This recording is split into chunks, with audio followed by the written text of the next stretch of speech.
A different opponent for the Prowlers to close out the weekend as they try and finish up the 3-3 with a victory over the Watertown Wolves.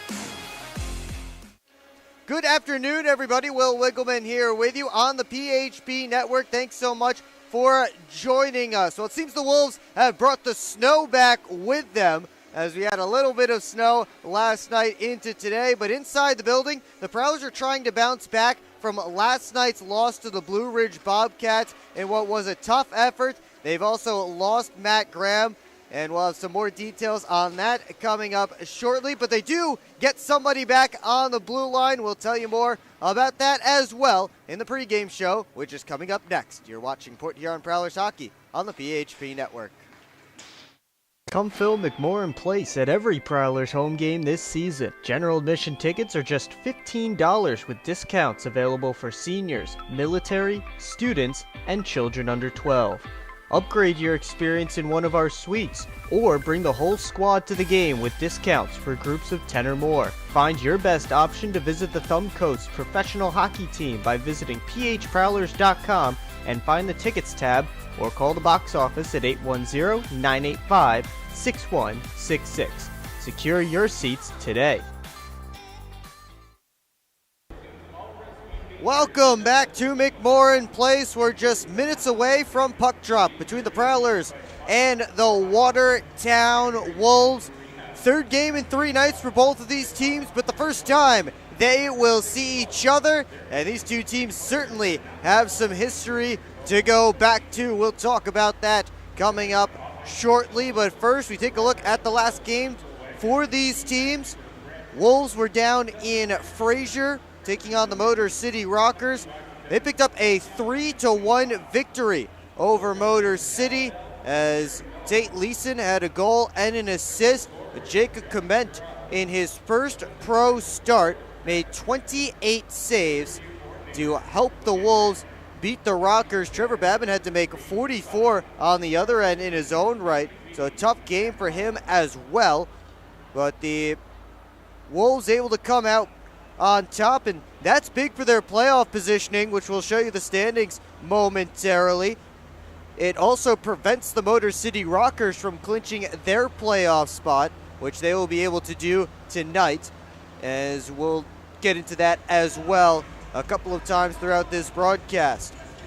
Meanwhile, for the Prowlers, a tough game last night, a 4-2 loss, as Nikita Ivashkin was unstoppable. He had 2 goals and an assist. Vladislav Vlasov had a goal and a helper. That line runs the offense for the Bobcats, and it worked last night as Connor Green made 27 saves.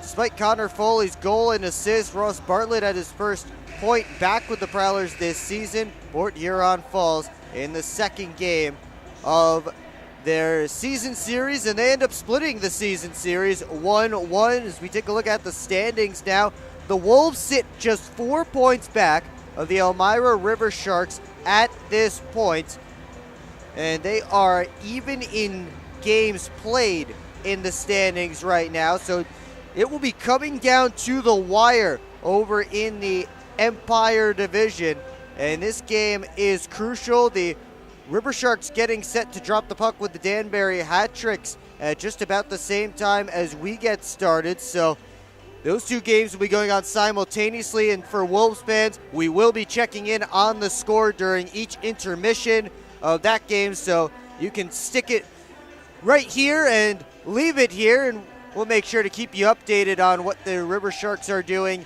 in Danbury. On the other side for the Prowlers, they're now 20 points back of the Carolina Thunderbirds for the second spot in the Continental Division, and they still sit 7 points up on Mississippi for the 3 seed in the division.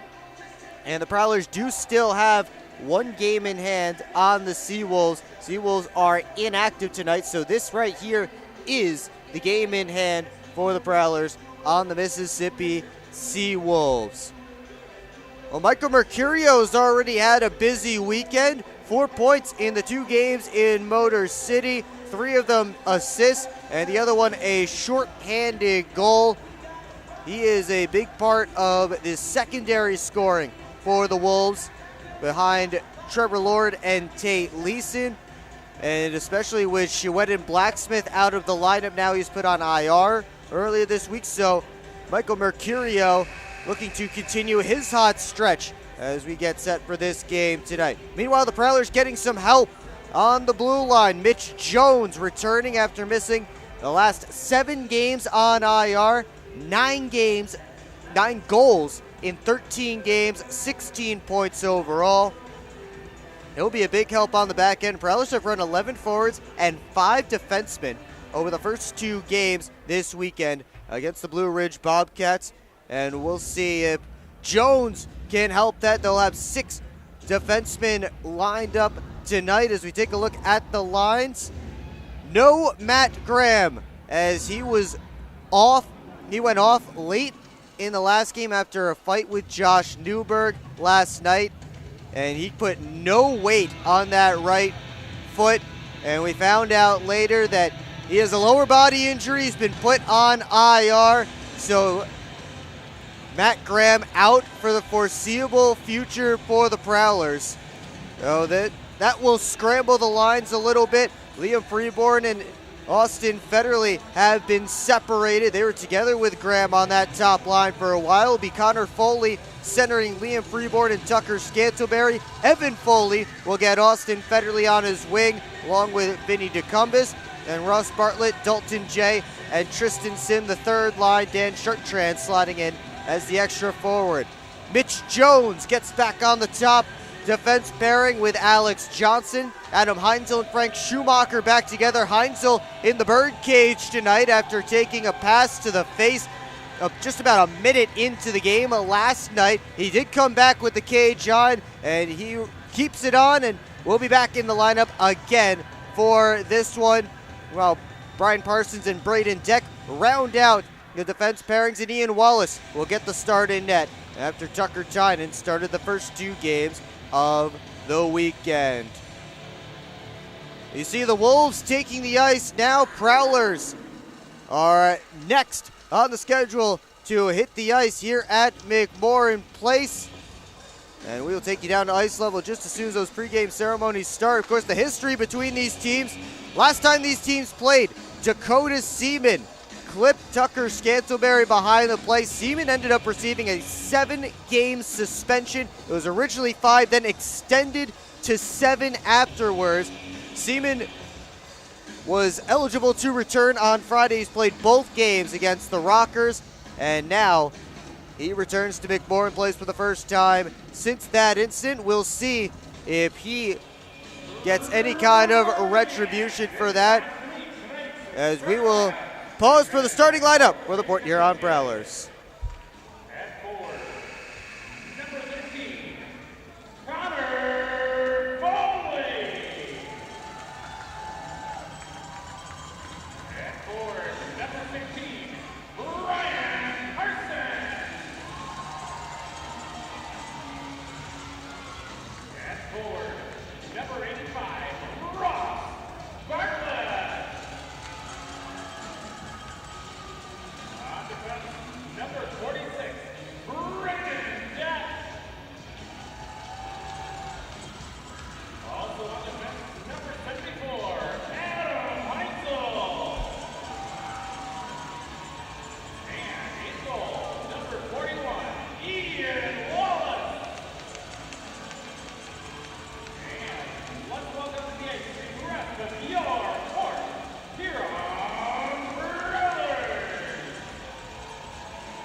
Gentlemen, please suggest removing your caps as we honor America's men and women serving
Sarah Dent back on the anthem tonight here at McMorran Place. It's an interesting starting lineup for the Prowlers. 3 defensemen in it. It's Bartlett, Connor Foley, and Braden Deck.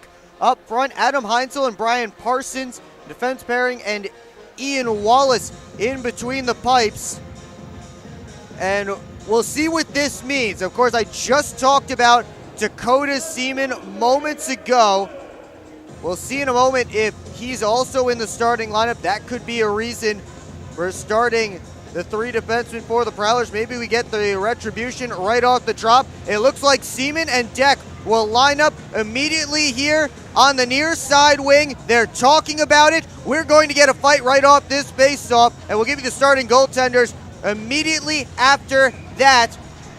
But first, this puck drop is only ceremonial. Dakota Seaman and Braden Deck will drop the mitts, and this is direct retaliation for the hit on Tucker Scantleberry the last time these teams played.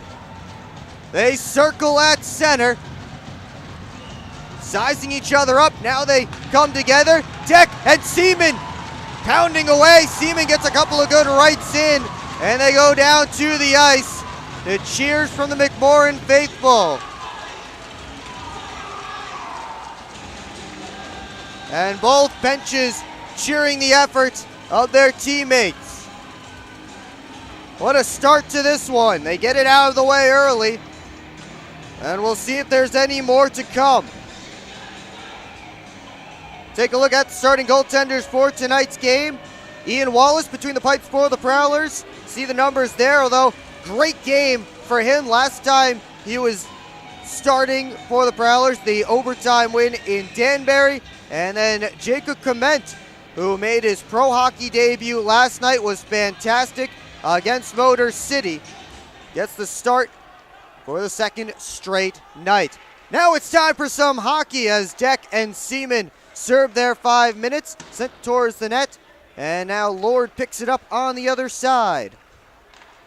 Shot back on the cage, held onto by Wallace for a whistle and a face-off. And Leeson and Foley getting into some barking as well.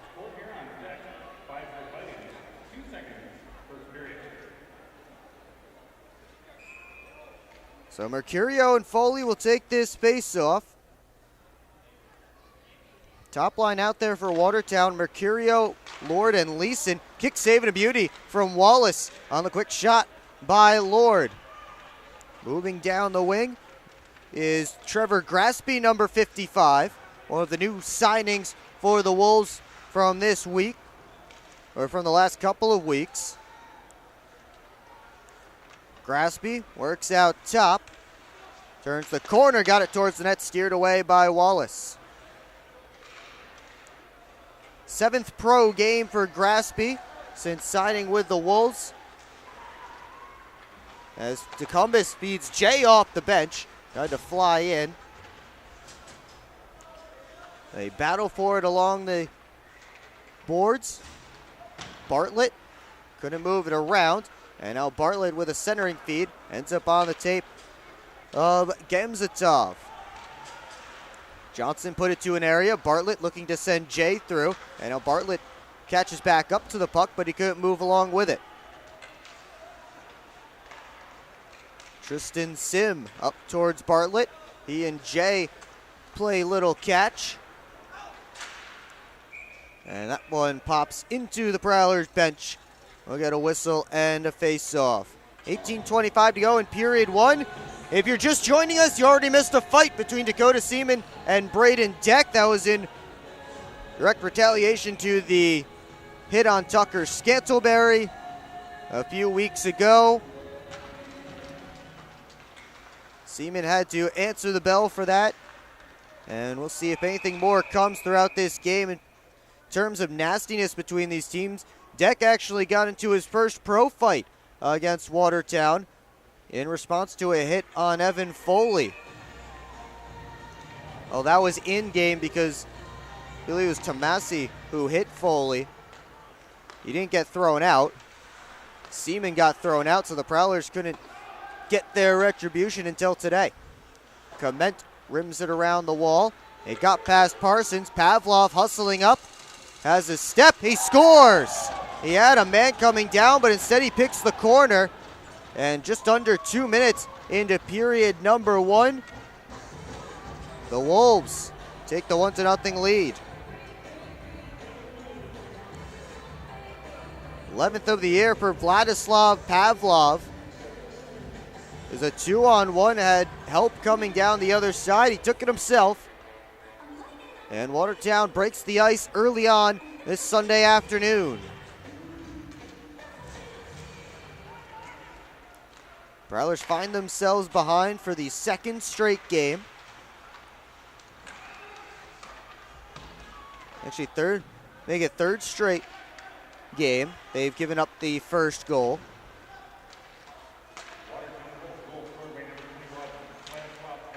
Comes through for Johnson. And back to Mitch Jones, who's back in the lineup after missing the last 7 on IR. Floated through to Federley, as Foley going towards the net, but couldn't get it there. Good play by Nico Hemming. Popped back out towards Federley. He couldn't poke it to DeCumbus.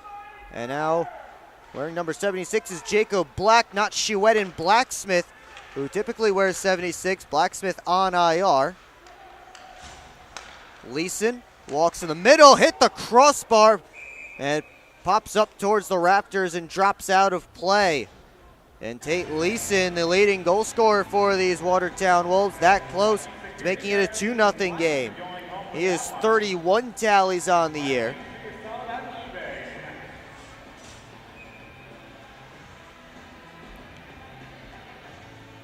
Lord to take this base off against Tristan Sim.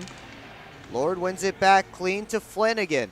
Wrist shot in and out of the glove of Wallace. Lord turned it back on net, and it bounces in. Wallace got most of it, but it took a hop and dropped just over the line. And just over a minute later, the Wolves have doubled their advantage.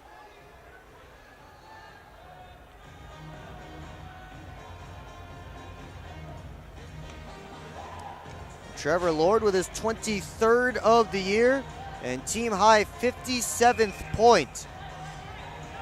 2 goals in a minute 1.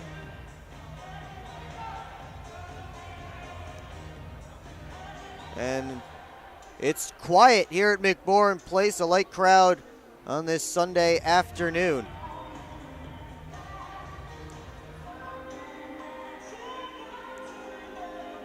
Connor Foley and Michael Mercurio will take this face-off at center.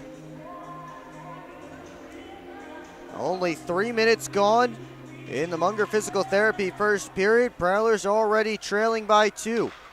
Mercurio tried to move it along.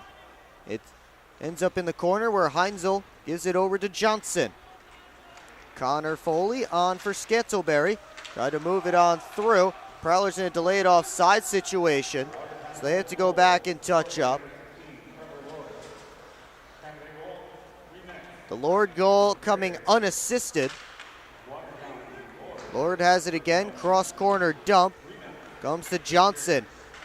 And we knew this was going to be a desperate Watertown team.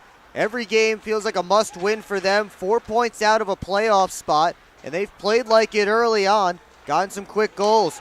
And there's another.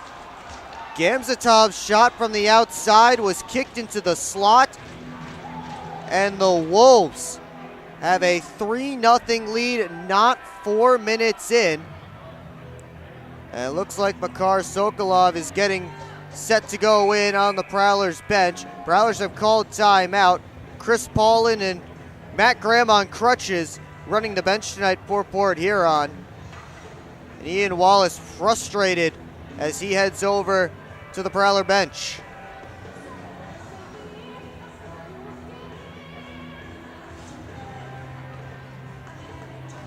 Chris Paulin trying to fire up his troops right now on the bench. Wallace sits after 3 goals on 4 shots to begin this game, and Makar Sokolov will slide in. 6-5-3 with a .384 goals against average and .889 save percentage for Makar Sokolov. so far this season. Actually make it 3 goals on 5 shots.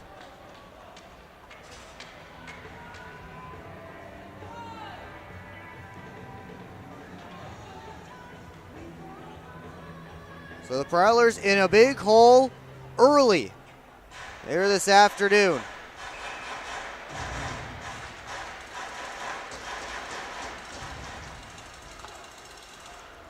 Sergeyev plays it back. It's tipped along by Thornton into offensive territory, or maybe he didn't touch that puck because they called icing. Thornton wants to know why. Your referees tonight, Jim Scarpace and Steve Gowdy. Linesman Brian Thurnauer and John Talue. I was talking to Steve Gowdy earlier before this game. He, of course, runs Taking a Shot at Breast Cancer, which was the sponsor of the Pink the Rink night last night for the Prowlers. Said he thinks they made the most money for breast cancer research that they have in any of the 4 seasons that they've done the event here at McMorran Place. He's very pleased with that.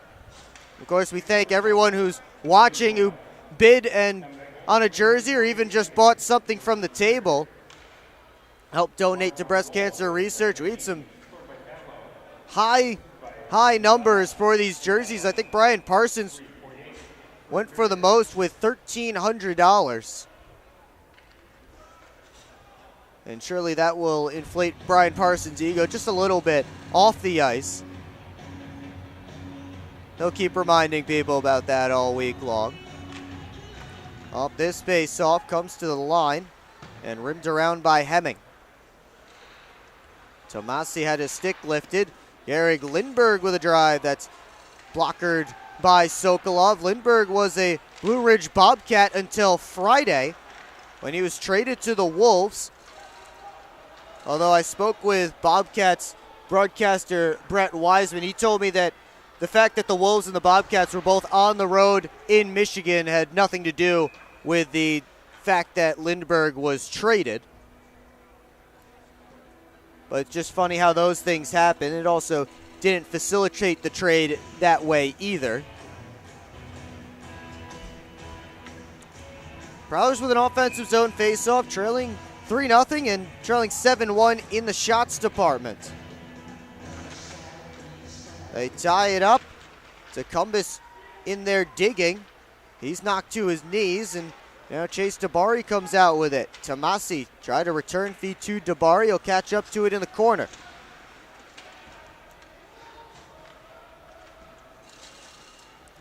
Chipped along, Black and Foley come together. Tecumseh touched it to Federley.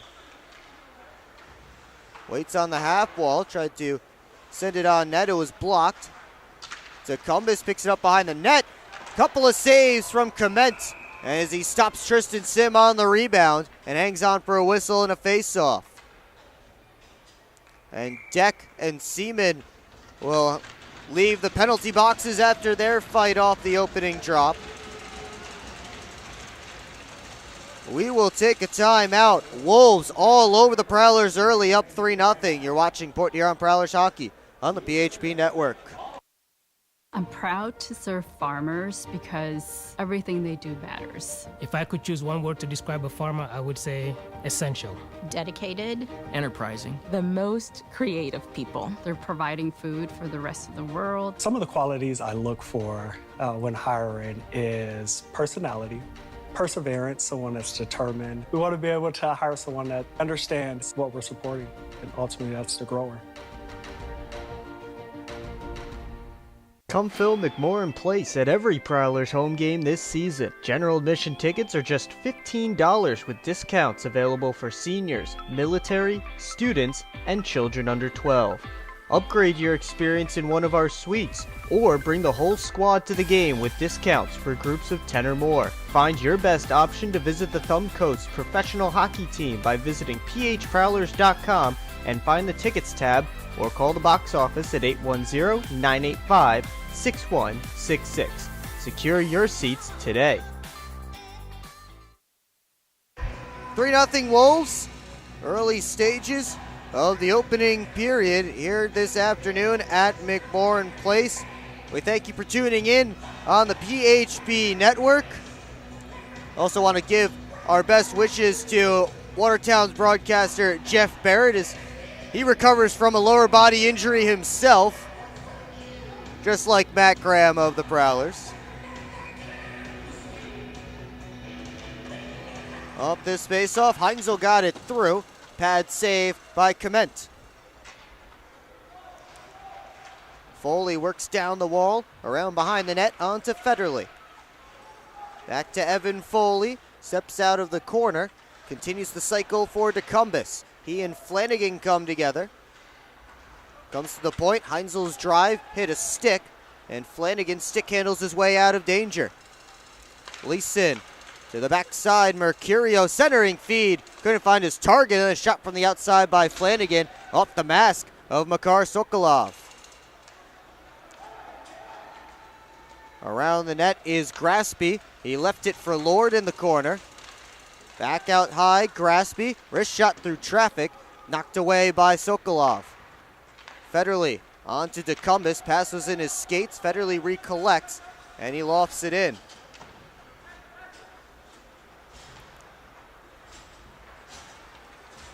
Cross ice feed. Comes on and working in is Pavlov from the outside. Shot was blocked. Gamzatov digging, but Johnson comes out with the puck. Scantleberry to the center. Connor Foley. That one wouldn't go. May have hit the crossbar or the post. It was a low shot. Think it caught iron. Puck stays out though. 0 stays up on the board for the Prowlers. Pavlov sends it around. Thornton to the front, sits in the crease. Sokolov trying to cover, and he will, to freeze play for whistle and a face-off. But a really good look for Connor Foley, who's been great for the Prowlers since joining them this weekend. After his season at UMass Boston ended, he has 2 goals and an assist in 2 games so far. Played this year with UMass Boston after there's a drive by Thornton off the stick and over the top of the net. After 4 years at Franklin Pierce University.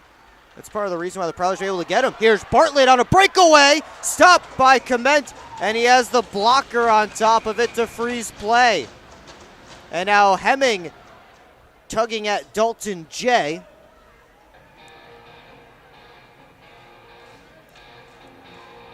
Everybody separated. Jay able to feather that pass through to Bartlett, who got in with speed, tried to make a move, but Clement stayed with him the whole way.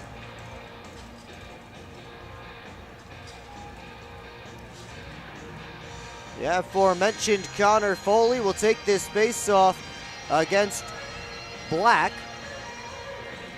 Of course, the guy wearing number 76 has such a similar name. We go from Blacksmith to Black, wearing number 76 since the last time I've seen the Wolves here at McMorran Place. Black gives it off to Lindbergh. Fired off the wall. Sokolov plays it to the corner. Dabari first on it. He'll cycle it deep. Black now on for Lindbergh. Lindbergh lost it. Freeborn looks to start a rush. Stood up at the line, Connor Foley looking to push through. Puck knocked away, 4 Wolves in the corner. Now they all spread out, and Dakota Seaman works it. Black dangles his way in, forced behind the net. Tried to find Dabari, who's cut off by Connor Foley. Freeborn enters offensive territory, trying to drop pass for Scantleberry. They got their signals crossed. Back the other way is Leeson. Pulls up, centering feed, knocked down. And Scantleberry trying to work it out towards Federley. Coming back to make the good defensive play was Graspy. And now it's Graspy into offensive territory. Here's Lord off a stick, and it flies away. Mercurio Or it's Graspy, excuse me, who took a hit. Lord rims it around to where Mercurio's covering the point. Softly deep. Comes off the boards. Graspy tried to send it towards the middle. Popped up in the air and lands in the protective netting on top of the boards. Out of play. 11:04 to go in period number 1. Scoring has certainly slowed down, but the Prowlers have not been able to get one back. It's still 3-0 Watertown.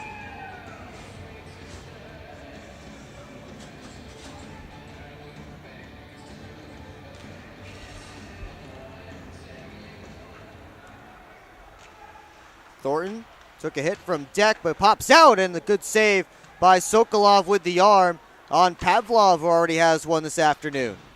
Thornton towards the net. Comes off the wall. Parsons battling with Gamzatov to get to that loose puck. Now Pavlov to the point. Sent down low. And Deck able to recover for the Prowlers. Wolves just seem to be the team that's on the loose pucks a lot more early on in this game. They've been able to establish offensive zone pressure and get continued puck retrieval. Prowlers haven't been able to establish all that much down on Jacob Clement's end. Shots on goal right now, 12-6 in favor of the Wolves. That pass goes off of Scantleberry's stick and into the Wolves bench with 10:08 left in period 1.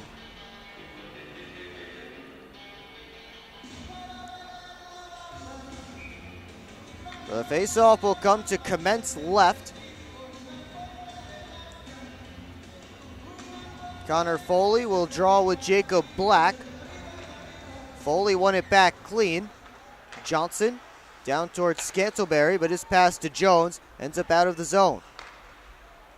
Johnson back to Mitch Jones. Cross-ice speed off of Freeborn's tape.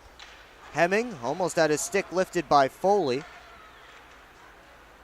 And now Tomasi off the missed pass. Dabari scores! Bar down for Chase Dabari off the missed pass in the defensive zone for the Prowlers.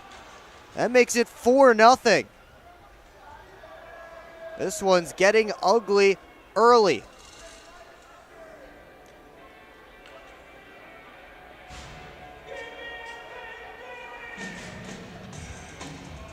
Really, the only other time I've seen a game like this season was the only time we haven't been able to put on a broadcast. That was the first time the Prowlers went to Motor City. They lost 7-1 that night to the Rockers in a game that just felt like it was goal after goal after goal for Motor City.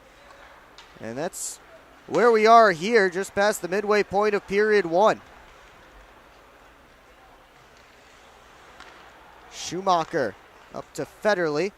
Cross-ice speed, Evan Foley looking to skate into it.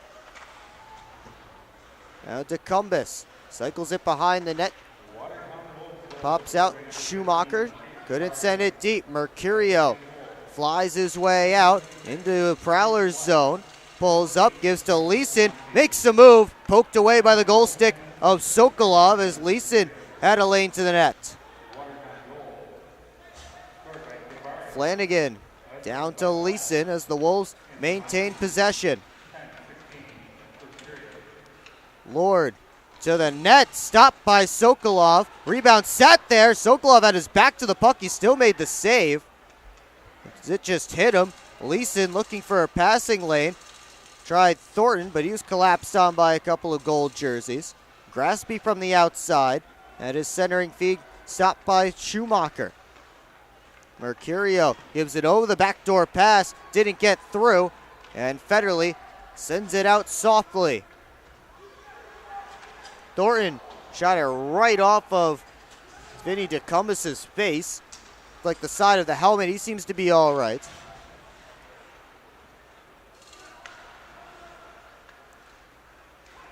Now a steal by Pavlov. Thornton scores on the centering feed.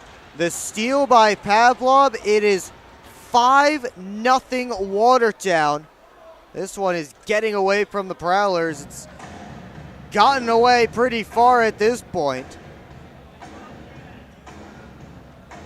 is already tied for the most goals the Prowlers have given up in any period this season, and the most goals they've given up in a first period this year.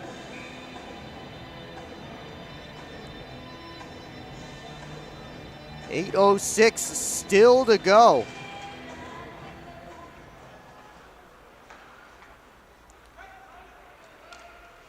Dumped in, Jones plays it over to the near side. Johnson skates into it, fires it out to Freeborn. Gets into offensive territory, shot off the back wall, and Clement, who hasn't had too much to do in this period, steers it back to the corner. Scantlebury knocked down. Freeborn turning a pass to the middle of the ice, taken away. So Bari with a couple of moves gets into offensive territory. Pass off the stick of Black, comes back down to Dabari. He just missed it wide. Now Connor Foley flying out. Here's Scantlebury, back to Foley. Couldn't get it on net though, thanks to the defensive stick of Nico Hemming.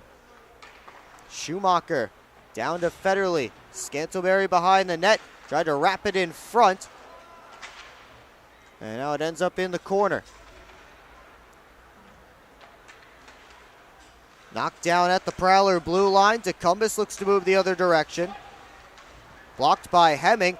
Federley able to take away the outlet play, and then the rebound just bounced off of Vinny Decumbus. He couldn't get a good stick on it, as Federley got a good chance. Wolves 3-on-2 if they hurry, but Lord fanned on the dump.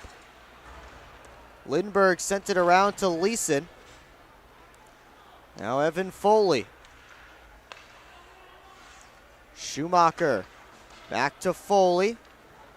Head up as he fires it off the far side wall. Right to Dalton J. His drop pass, though, read by Graspy. Jay trying to dig it out of the corner. Comes to Sim. Out to Johnson. Wrist shot steered away by Clement. Now Jay scores! Good centering feed from Tristan Sim. And Dalton J finally has the Prowlers on the board.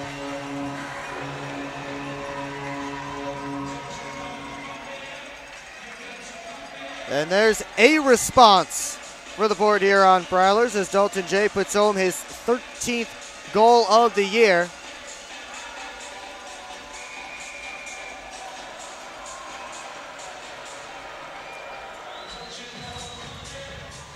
Still plenty of time to go in this game, certainly. And we'll see if this starts to trend the other direction. Long range shot kicked out by Sokolov. And now Connor Foley on a rush with Scantlebury, who has the puck now, tried the return feed, but Foley was locked up. Glove down by Mitch Jones. Left it there for Freeborn. Scantlebury turns it back in, but he turned it over. Jones sauces it along right into the Prowlers bench, excuse me. And we'll get a whistle and a face-off. Wolves get a couple more, but Dalton J has given the Prowlers a little bit of life. 5:39 to go in period one. You're watching Port Huron Prowlers hockey on the PHP Network.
Back here at McMorran Place, it's a 5-1 game as the Prowlers struggled mightily early. They finally did get one just a few moments ago, but still trail by a large margin and have a defensive zone face-off between Sim and Tomasi.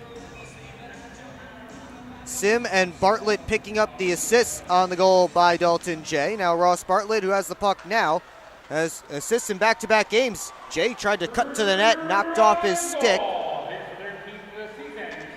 Now Bartlett rims it around. And rim back to the near side. Tomasi and Jones got there together. Jones kept it in. Jay let it go through to Bari. Turns it back to the near side on Hemming's stick. Nico Hemming played it over to Black. Trying to float through everyone, and now Austin Federley has a one-on-one. Tecumseh racing to join him. Federley towards Tecumseh. They couldn't connect, but Tecumseh draws a penalty. And the Prowlers will go to the power play first as they get an opportunity to get themselves back in this game with 4:53 to go in period one. First quality power play of the game for the Prowlers. And we'll have it for you when we come back. Another quick timeout. You're watching Port Huron Prowlers Hockey on the PHP Network.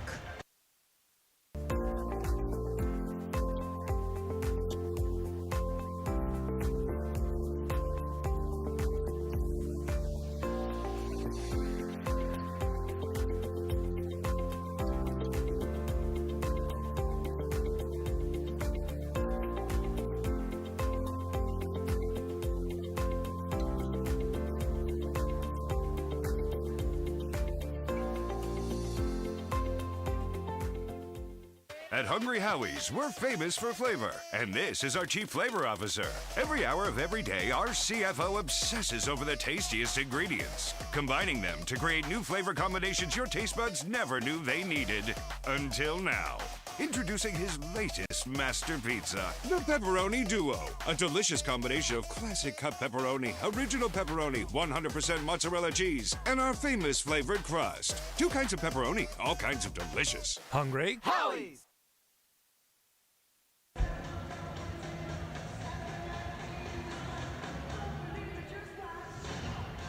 Prowlers quality power play with under 5 to go in period one. Garrick Lindberg off 2 minutes for hooking. Prowlers man advantage is 1 for 6 so far this weekend in the 2 games against the Blue Ridge Bobcats, ranking 6th in the FPHL at 21.3%. The Wolves PK is 10th in the league, but did an admirable job against one of the top power plays in the league, 8 for 9 in 2 games against the Motor City Rockers this weekend. That one tipped past Jones. Wolves looking for a short-handed break. Johnson able to disrupt that, but the centering beat came all the way through. And now Sergiev turns it over. Scantleberry 2-on-1 with Connor Foley. Scantleberry scores! That's 2 back for the Prowlers. Power play goal for Tucker Scantleberry makes it 5-2.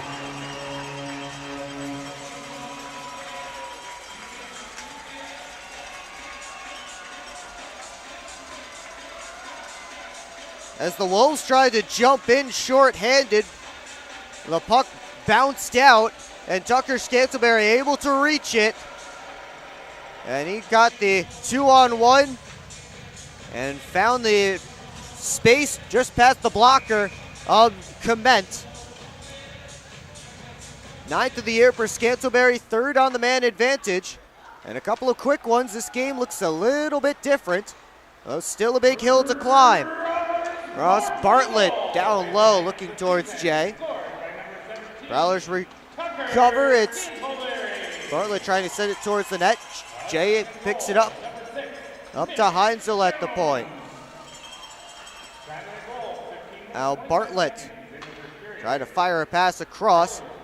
The feed to Gamzatov was out of his reach, so Sokolov plays it away, and he sent it out of play. And now the Wolves will go on the man advantage. Makar Sokolov will get the delay of game penalty, so just like that, Prowlers get 2 goals in under 2 minutes, but then the penalty sends them on the penalty kill. Mitch Jones picked up the only assist on the goal by Scantlebury. The Prowlers' true balance penalty kill has been 7 for 8 so far this weekend, still sitting last in the FBHL. While the Wolves' power play is 1 for 7, 19.6%, 7th in the league. Again, the Prowlers have been successful on 7 of their 8 PKs this weekend and have a short-handed goal as well.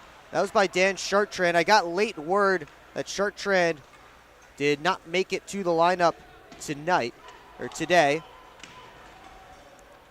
Not sure the reason why, but we won't speculate.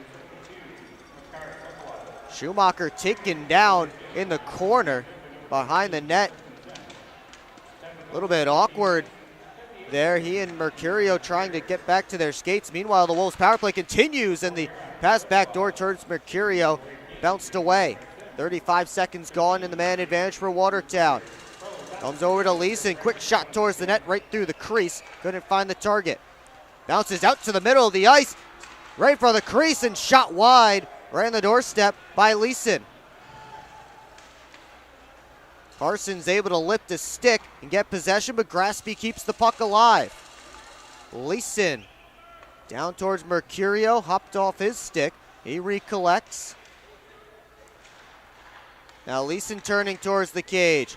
Will take the shot, looking for Graspy, a little shot pass, and finally Scantlebury able to get it down the ice. 45 seconds left in the penalty to Makar Sokolov, being served by Tristan Sim.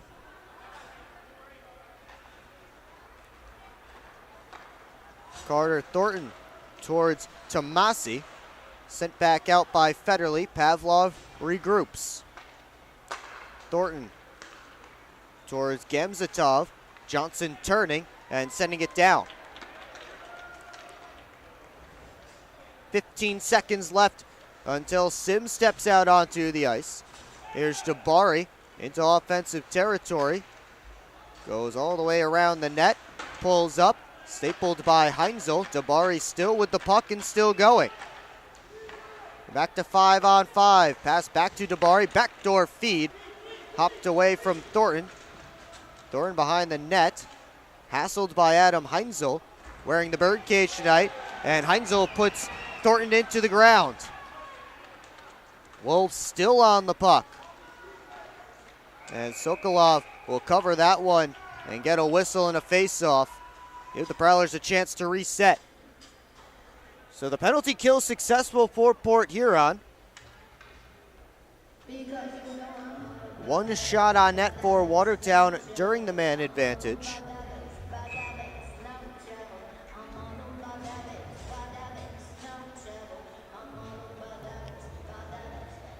And now the Prowlers will have a defensive zone face-off. Connor Foley in there with Mercurio to take it. Foley able to force it behind the net to Jones. Scantlebury bounces it off the wall.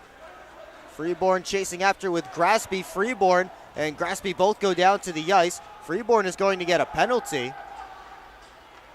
So the Wolves will go right back to the man advantage as soon as the Prowlers touch up, which Jones is able to.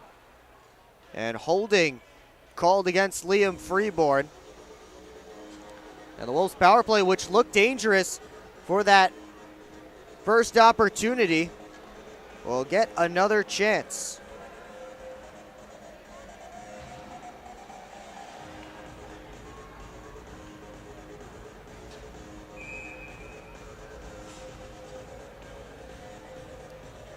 Foley and Mercurio for this face-off. That's Evan Foley out there, Prowlers captain.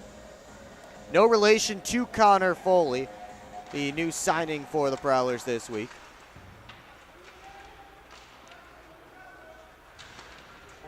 Foley moved it along. Parsons skates into it, and the second opportunity able to work it out.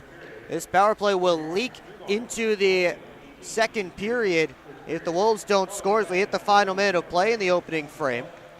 Leeson tried a centering feed, and clamping the glove on top was Sokolov to hold on with 54.1 seconds to go in period one.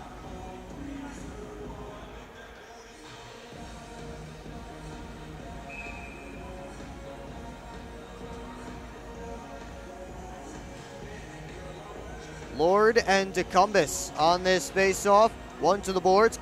Mercurio gets it to the line. Leeson fed it across to Graspy. Looking towards the pass in front, and that went off a skate. That's Gamzatov on the far side. They score.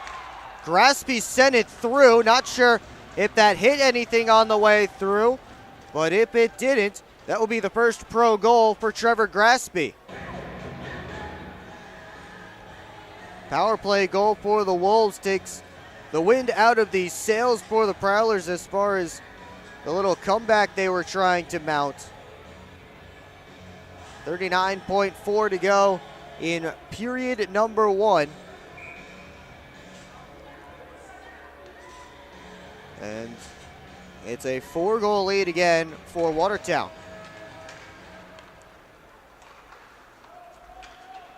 Tipped into offensive territory. Clement plays it over to the wall.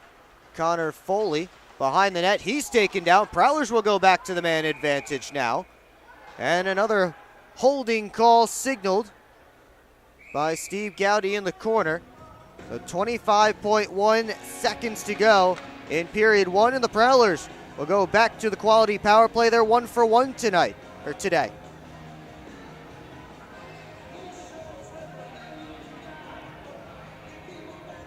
Black will be the guilty party.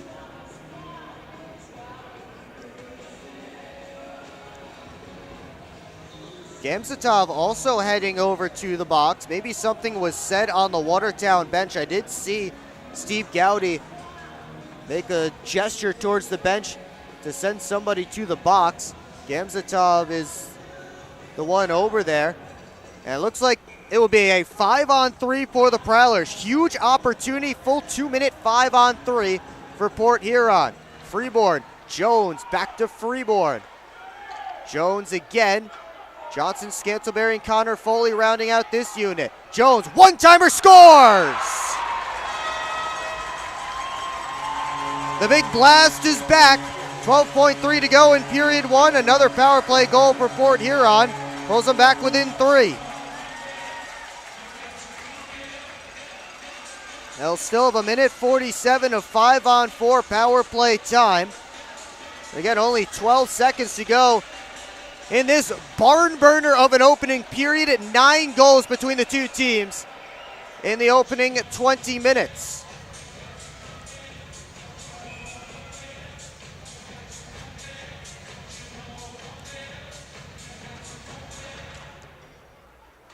So off this face-off, Prowlers look to work in quickly.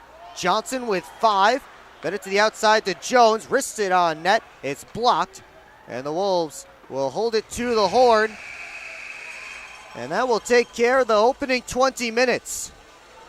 Well, that wasn't the start the Prowlers wanted. It got a little bit better towards the end.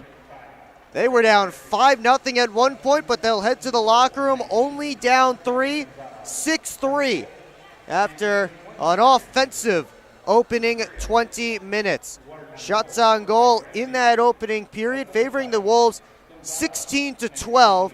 Not a great night for the save percentages for either goaltender or any of the 3 goaltenders that have seen the crease so far today.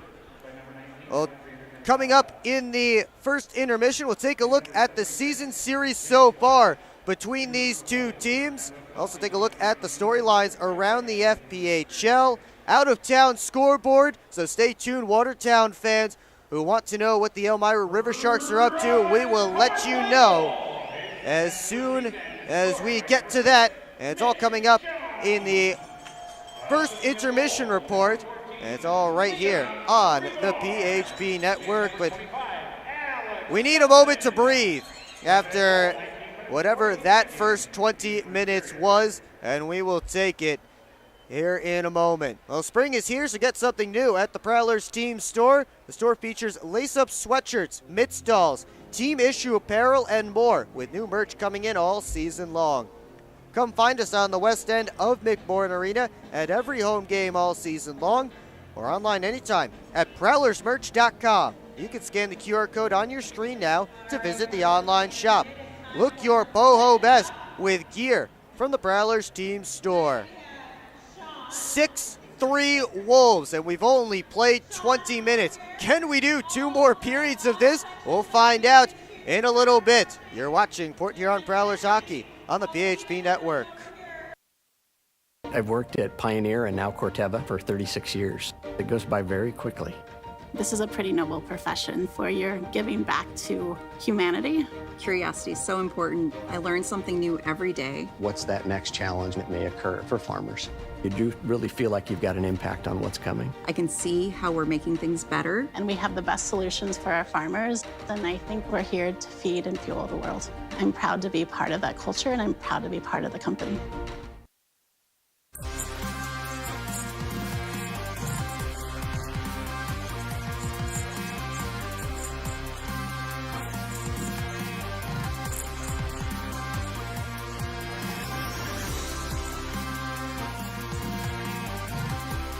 At Hungry Howie's, we're famous for flavor, and this is our Chief Flavor Officer. Every hour of every day, our CFO obsesses over the tastiest ingredients, combining them to create new flavor combinations your taste buds never knew they needed, until now. Introducing his latest master pizza, the Pepperoni Duo. A delicious combination of classic cut pepperoni, original pepperoni, 100% mozzarella cheese, and our famous flavored crust. 2 kinds of pepperoni, all kinds of delicious. Hungry? Howie's!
Keep up with your Prowlers all season long on social media.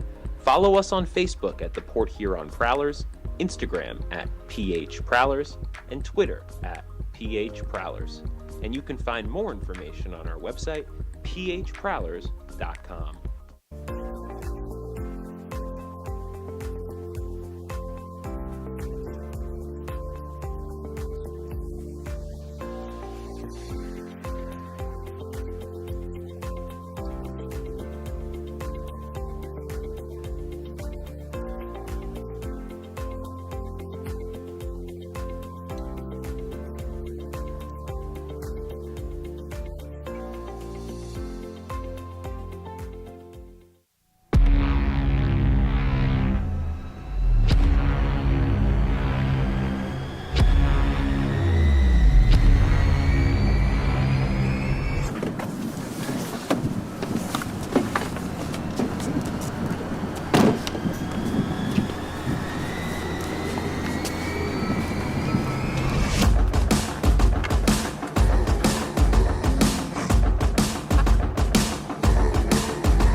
They're seriously not even that much better than you.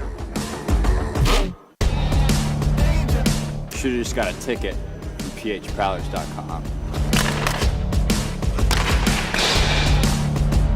I should have just bought tickets at phprowlers.com. I got it! I should have just got a ticket at phprowlers.com. I should have got a ticket at phprowlers.com. They should have just got tickets at phprowlers.com.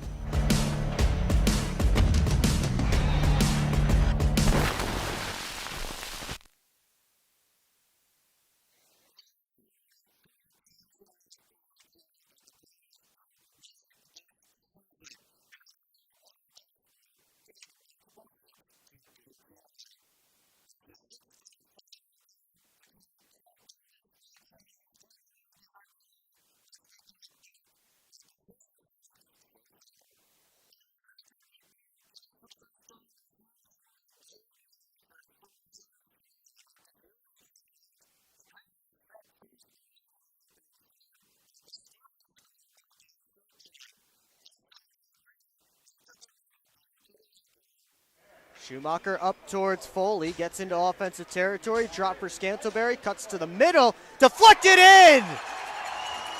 Evan Foley with a goal. Prowlers make it 2 with under a minute to go in period 1.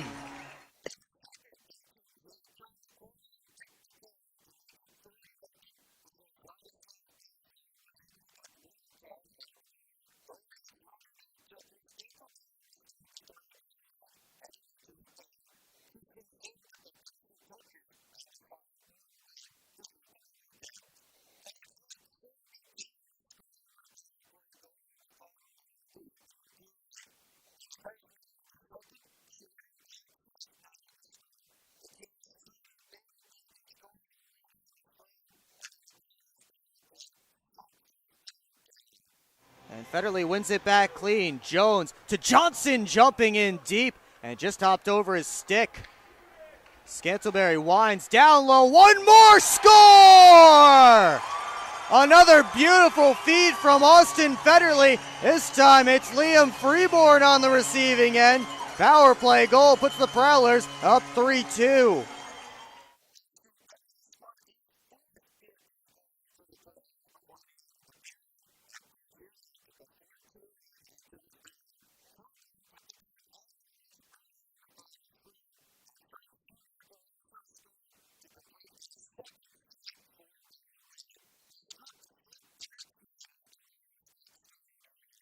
His line mate Austin Federley with a 3-point night last night.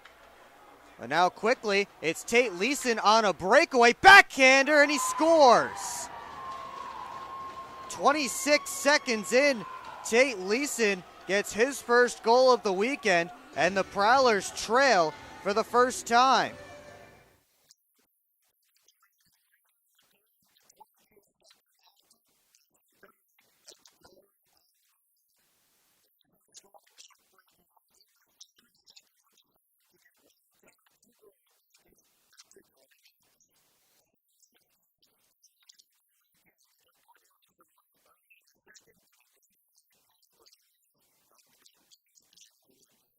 I'd love to see how long this shift has been for Trevor Lord. Wrist shot, knocked down in front, they score.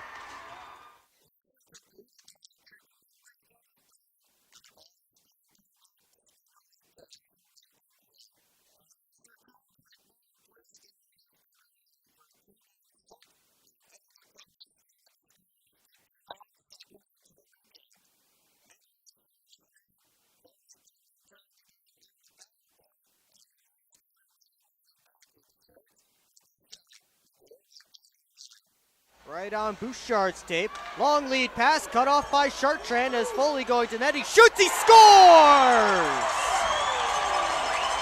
Dan Chartrand, a shorty, puts the Prowlers back in front.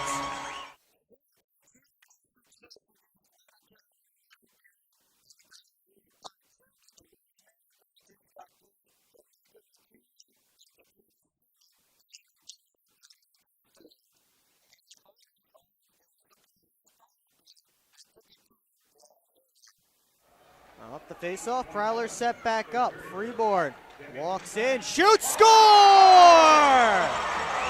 I'm not sure if that hits somebody in front or not, but it squeaks through the 5-hole, and the Prowlers have a power play goal to take the lead again.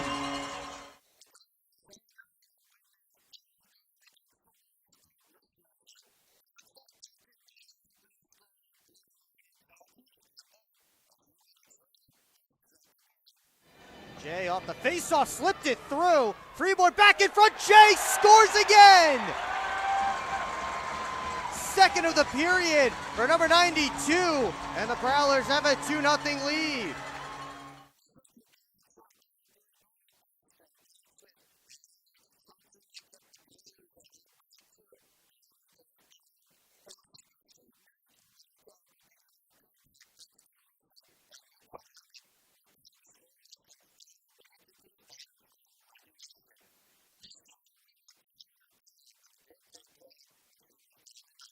Against Lord, Leeson, and Dabari. Freeborn had a step, couldn't handle the pass clean, and it slips by and in!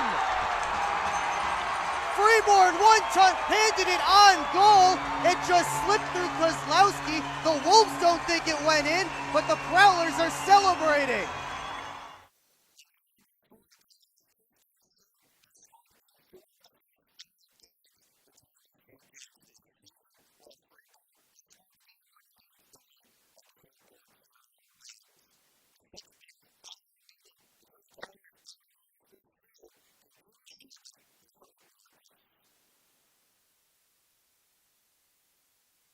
Welcome back to McMorran Place. What a wild first 20 minutes we had. Wolves scored the first 5, and then the Prowlers started to make a comeback, and eventually it ended up being a 6-3 game, and that's where we stand now as the first intermission is starting to wrap up here at McMorran Place. Will Wiggleman with you on the PHP Network. I had to take a seat, take a little break, a couple of deep breaths. That was a wild first 20 minutes. We will get into it in just a few moments, but first, I want to take a look at the out-of-town scoreboard, and Wolves fans rejoice as the Elmira River Sharks are trailing the Danbury Hat-Tricks 2-0 in the second period. They're early going on the middle frame. Daniel McKittrick, Corey Cunningham have the goals for the Danbury Hat-Tricks so far. Meanwhile, down the road from here in Fraser, Michigan, the Motor City Rockers are up 4-1 on the Blue Ridge Bobcats. 4 different goal scorers for Motor City as the Rockers can clinch a playoff spot here today, and we'll show you a little bit more about that coming up momentarily. Also coming up momentarily, the Baton Rouge Zydeco will drop the puck with the Carolina Thunderbirds down in Winston-Salem. And now we look at the storylines. The Rockers can clinch the playoffs tonight. It's not looking good for them right now, though, because they would need a win and a Watertown loss, and at least one of those has to be in regulation. So unless the Prowlers can come back and get a victory over Watertown and the Rockers win in regulation over Blue Ridge, and the Rockers will have to wait to clinch a playoff spot until this upcoming weekend. But there's still a chance. 40 minutes left to go in this one. They will do it without Elias Thompson, though. He was released. George Holt signed back. Thompson known a lot more for his fists than his ability to put the puck in the back of the net. But still interesting to see him released as he became a bit of a cult favorite down in Motor City. Maybe just a little roster move, and maybe we'll see him again as the Prowlers and the Rockers match up next weekend. Finally, the Hat-Tricks adding a defenseman out of Chatham University, Christopher Dusek. He had 5 assists in 18 games with Chatham, where Tristan Sim played a few seasons. And Dusek already with his first pro point as he assisted on the game-opening goal tonight in Danbury. Again, the Hat-Tricks leading the River Sharks 2-0 at this point. Of course, here it is 6-3 in favor of the Watertown Wolves. Take a look at the game totals so far. Shots are only 16-13 at the moment. And both power plays have worked pretty well, too. Prowlers are 2 for 2 on the man advantage, and they're on their third power play. One of those goals, a 5-on-3 goal from Mitch Jones. That came with 12.3 seconds left to go in the opening period. That was assisted by Liam Freeborn and Alex Johnson. Wolves 1 for 2 on the man advantage. Of course, this game started off with fireworks as Dakota Seaman and Braden Deck dropped the mitts early on, right off the opening drop. That in retaliation for the hit on Tucker Scantleberry the last time these teams met that resulted in a 7-game suspension for Dakota Seaman. So the Prowlers get their retribution, which they couldn't get when Seaman originally made the hit because he was immediately kicked out of the game.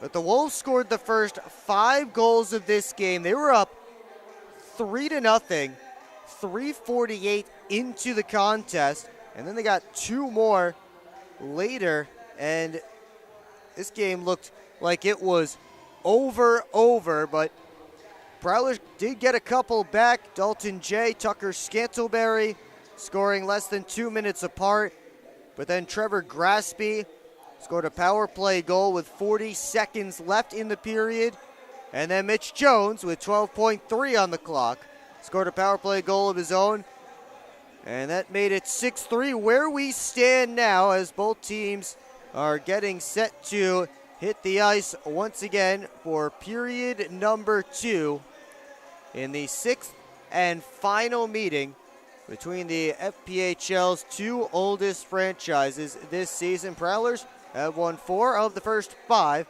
Lots of work to do here in the final 40 minutes if they are to continue that trend.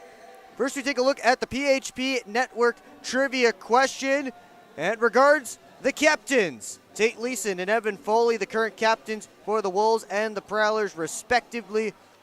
Who immediately preceded both of them in that position? It was the same player who was the last captain for both the Prowlers and the Wolves. We want to know who that player is, and we will give you the correct answer at the start of the 3rd period. Put your guesses in the comments section. As the Wolves finish hitting the ice, Prowlers scheduled to be next. They have 1 minute and 34 seconds of power play time to work with when the puck drops. But you see on your screen now Jacob Clement in the goal crease to our right. He has made 10 saves on 13 shots for the Prowlers so far. Meanwhile, on the other side, Makar Sokolov heading over to his goal crease. He's stopped 8 of 11 shots since coming in relief. And again, the Prowlers will get the 1 minute and 34 seconds of power play time. They send out the unit that scored each of their power play goals so far. That's Scantleberry, Connor Foley, Freeborn, Johnson, and Jones. Wolves will kill to begin with Leeson, Mercurio, Lindbergh, and Sergeyev.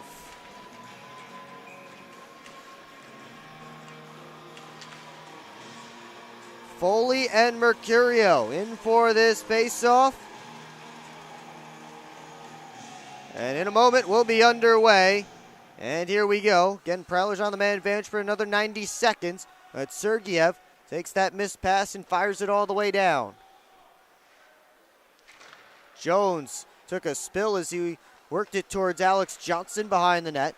Now it's on for Connor Foley. Came back to him. He gives to Johnson with space. Jones, one-timer, ripped it wide. Johnson had some room to skate, and now Mercurio on an outright breakaway. He scores. Michael Mercurio took the outlet pass, and he was off to the races. And he puts the Wolves back up by 4 again.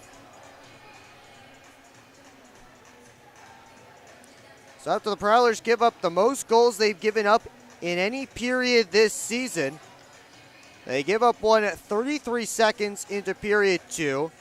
Just the 6th shorthanded goal against this season for the Prowlers. And it ties the most goals they've given up in a game this year.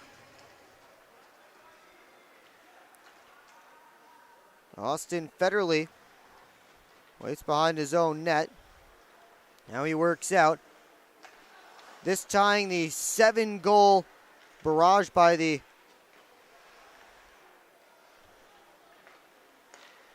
Actually, excuse me, this is not the most goals they've given up in a game this season. Federley down towards Jay.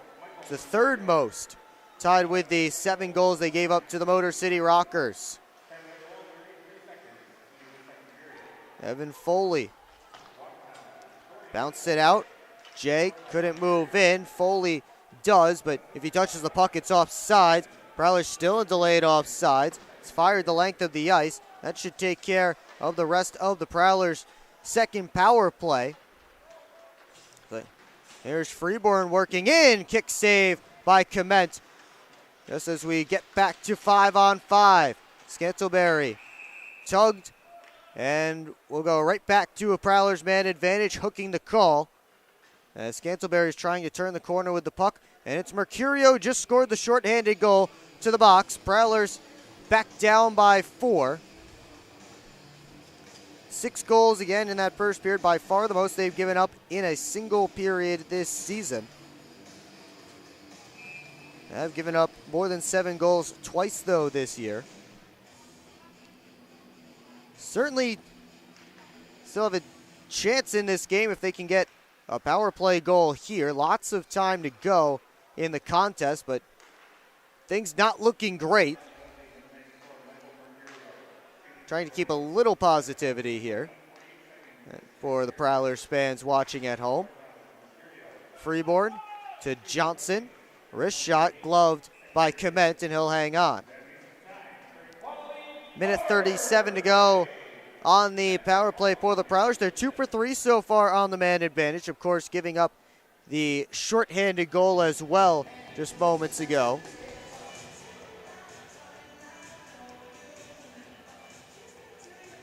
Thornton and Connor Foley back on this faceoff. Comes to Freeborn, turns the corner, out to Jones, unloads, and it's gloved again by Clement. And a meeting of the minds going on to the side of the crease. Everybody separated. 30 seconds gone in this Prowlers power play.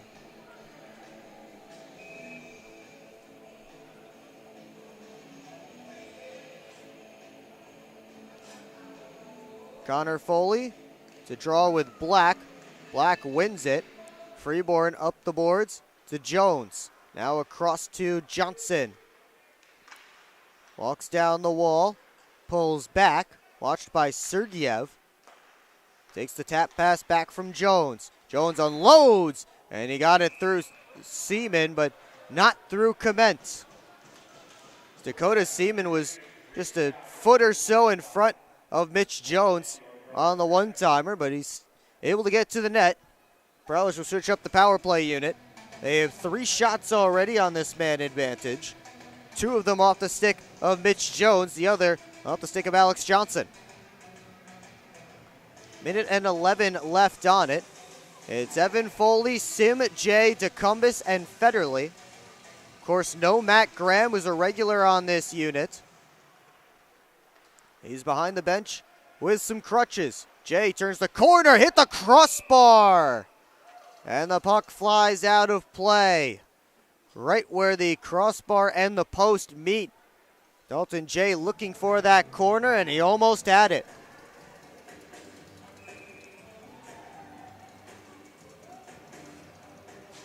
Foley and Thornton to take this face-off. Jay comes in to pick up the loose puck. He chipped it around right on Hemming's stick. He's able to send it all the way down. DeCumbus takes the pass from Federley. Play to the middle of the ice. Oh, that was dangerous. Sim able to get a stick on it just in front of Tate Leeson. Hemming behind his own cage. Jay came in to block the clearing attempt. Now it's cleared out by Graspy. Federley off the boards to Jay. Tried to turn the corner, lost the handle, and now Thornton's in, firing a drive. That's gloved and held by Makar Sokolov. With 25 seconds left to go on the Prowlers power play, and they'll send out a regular forward defense lineup for this defensive zone faceoff.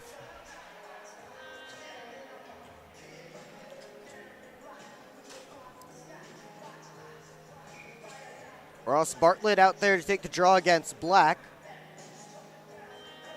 And now Tomasi will come in as Black will slide over to the wing.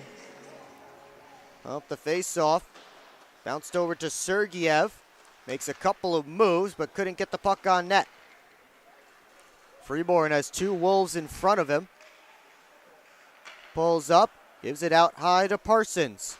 Now across to Schumacher. Back to Parsons again. Final seconds ticking off the Prowlers' power play as Parsons gives it back to Schumacher. Down deep! Scantleberry got a whack on it, and Clement uses his big body to keep that puck from going in tight. Scantleberry to Bartlett in the corner. Head up, he finds Schumacher. Has traffic in front, wrists it through, knocked down in front, battled for in the crease, goes behind the net. Clement's lost his mask, so they'll blow it dead. 4 minutes gone here in period 2. Unsuccessful power play for the Prowlers. Wolves will not be allowed to change, though.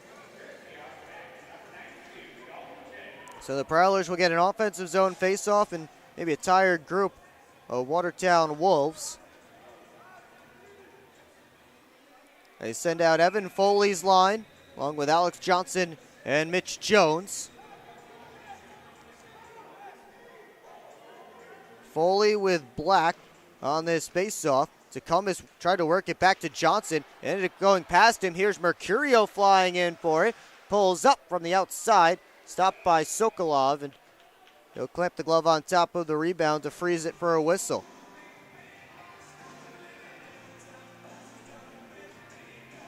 Both teams get a couple of changes in ahead of this defensive zone draw. Pavlov had his stick lifted by Johnson. Now Adam Heinzel rims it up the boards. Tecumseh on it. Trying to chop it along and bounces out of the zone. Thornton puts it right back in, hit a stanchion, pops out into the faceoff circle. Adam Heinzel behind the net. Reverses to Johnson. Put it in an area for Evan Foley. Back towards Johnson.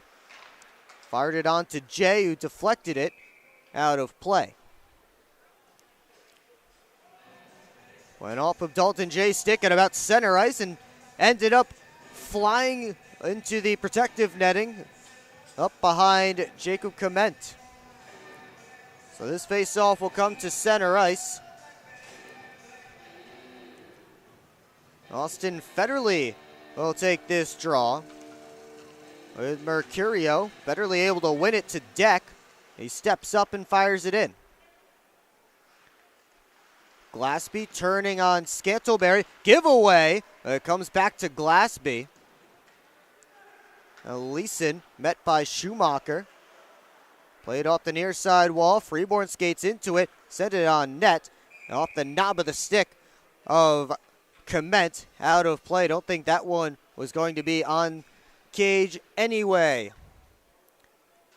Just over 5 minutes gone in period 2. Wolves with the only goal of the middle frame. They're up by 4. You're watching Port Huron Prowlers hockey on the PHP Network. I'm proud to serve farmers because everything they do matters. If I could choose one word to describe a farmer, I would say essential. Dedicated. Enterprising. The most creative people. They're providing food for the rest of the world. Some of the qualities I look for when hiring is personality, perseverance, someone that's determined. We want to be able to hire someone that understands what we're supporting, and ultimately that's the grower. Come fill McMorran Place at every Prowlers home game this season. General admission tickets are just $15 with discounts available for seniors, military, students, and children under 12. Upgrade your experience in one of our suites, or bring the whole squad to the game with discounts for groups of 10 or more. Find your best option to visit the Thumb Coast professional hockey team by visiting phprowlers.com and find the tickets tab, or call the box office at 810-985-6166. Secure your seats today. Back here at McMorran Place, just over 5 minutes gone. In the Hungry Howie's second period, Prowlers trailing by 4. A touchdown for the Wolves, a field goal for the Prowlers up to this point. Offensive zone face-off here for Port Huron. Johnson down towards Freeborn. Rimmed around by Glaspie. Hopped away from Leeson, so the Prowlers keep it alive. Scantleberry works up the half wall, battling with Glaspie. Now Glaspie turns away from Freeborn, just backhands it out. Johnson jumps in front of Lord. They're tied up now, and Mercurio flies in for the puck, in with speed. Couldn't get to the net though. Good stick by Mitch Jones. Pass eluded Scantleberry. Glaspie sends it right in on Sokolov, and he elects to hang on and get a whistle.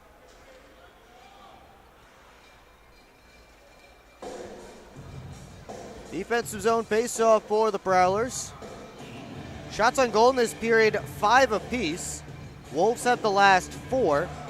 They had the first one of the period, which was the shorthanded goal by Mercurio. Then the Prowlers had 5 straight, and now 4 in a row for Watertown. 9 of the 10 goals, if you're just joining us, were scored in the first 20 minutes. Wolves had a 5-0 lead at one point. The Prowlers went to the break, only down 3. Here's Sim. Tried to make a pass across. They only found Hemming. Puck locked up in some skates. Gets the line. Schumacher sent it back on net. Clement will cover it up for a whistle. This has been a wild game. The second period has looked more like a normal hockey game in terms of the scoreboard. Just the 1 goal, but it was shorthanded from Michael Mercurio. Prowlers did start to make a comeback once or twice in this game, and the Wolves have taken the wind out of their sails each time. Face-off bouncing around. Tecumseh couldn't whack it on net. Now Parsons plays a rink-wide feed, couldn't find Bartlett. Now William Goodboot over to Sergeyev. That one sent all the way in. Thornton and Deck come together. Puck ends up on the near side.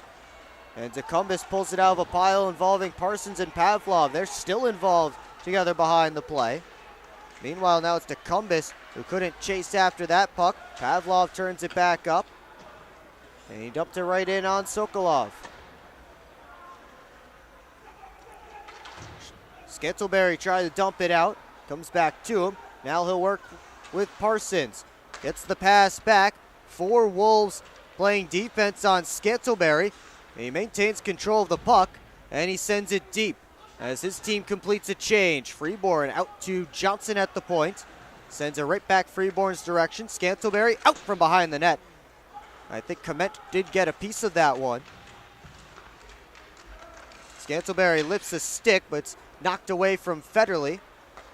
And now Johnson couldn't handle the puck, so Mercurio walks in. Down the half wall, curls back, centering feed, sent out of the zone by Austin Federley. Turning and firing it up ice. It comes to Lord. Mercurio makes a move and he scores. Quick up by the Wolves, and Michael Mercurio has his second of the period to make it 8 for Watertown.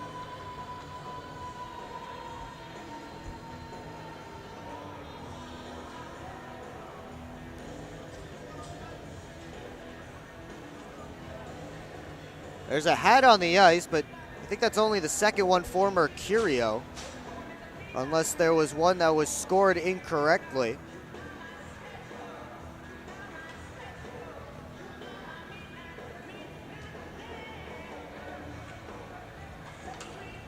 .12:16 to go here in period 2. This one is a rout with lots of time left to go. Still haven't hit the halfway point. Anyone taking the over on the goal total in this game, congratulations. You're going home a winner. Dobari to Tomasi. And now Dobari again. Works his way into offensive territory. Shoots, shouldered away by Sokolov, out of play. And the faceoff will stay deep in Prowler territory. Wolves make some changes. And the Prowlers respond in kind. They send out Federley's line up against Pavlov's line.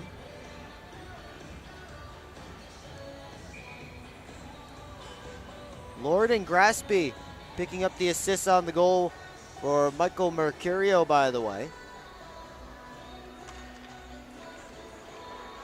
Off this face-off, Heinzel stops up behind the cage to Schumacher, rims it along to Scantleberry, who just touches it out. Good boot. Up towards Thornton, he tipped it in. Now Frank Schumacher turns it up the near side to Freeborn. Walks across in front of his own net. Now he'll give it to Schumacher. Federley up the right wing side across to Heinzel. Scantleberry tips it in. All 5 Prowlers touching that puck in the midst of the breakout. Gamzatov couldn't get it out of the zone as Foley put it back on net, steered away by Kement. Gamzatov, an outlet feed to Thornton. Gives it off quick, shot goes wide. Off the stick of Pavlov. Thornton, backdoor play, Sergeyev stops.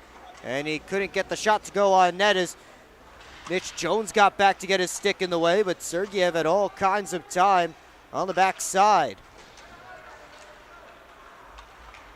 Sergeyev keeps this puck in. Sent it off the backboards.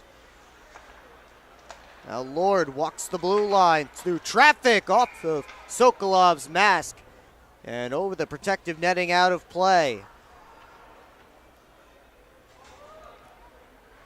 And now Dan Chartrand coming out of the Prowlers locker room. He was listed as the extra forward. And now he is here and available. So we'll see how he works into the lineup.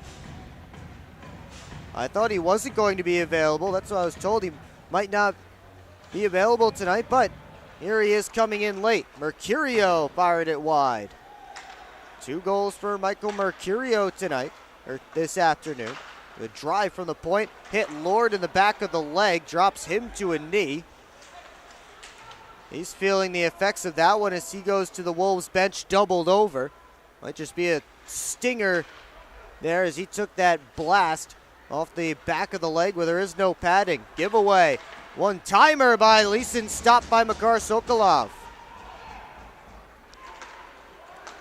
Here's Dalton J. up the right wing side towards Sim. Knocked away. And now moving up with it is Flanagan. Leeson across to Bari. Stopped by Makar Sokolov, sliding across. And he keeps it at 8-3. 9:42 to go in period 2. We'll take a break. You're watching Port Huron Prowlers hockey on the PHP Network.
.9:42 to go in period number 2. Shots on goal now 11-7 in favor of the Wolves. They were 5-5 at one point. The Wolves have outshot the Prowlers 6-2 since then, including the last goal from Michael Mercurio, who has both tallies in this second period.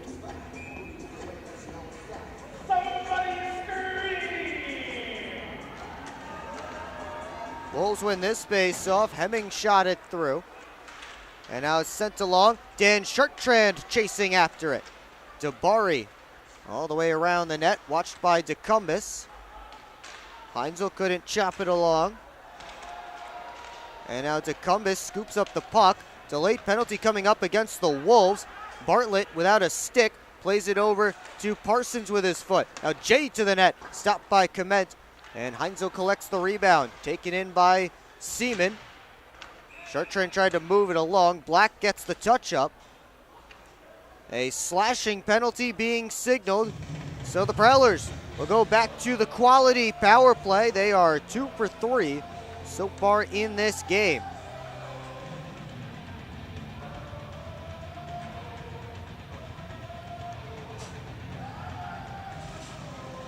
Make it 2 for 4 actually in this game so far.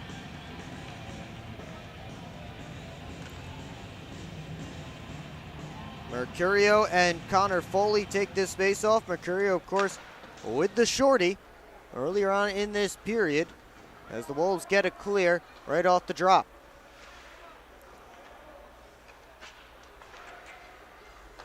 Johnson up to Jones, looking towards Scantleberry. He kicks it in. Scantleberry around the net. Keeps on chugging. Gives to Johnson. Out top, it's Jones. Freeborn. Looking to Jones, straight on. The one-timer save, rebound, score! Commenced up the first rebound. Scantleberry, though, able to clean up the second one. Prowlers get another power play goal and pull back within 4. Second power play marker of the game for Tucker Scantleberry. 10th goal of the year and his 4th on the man advantage.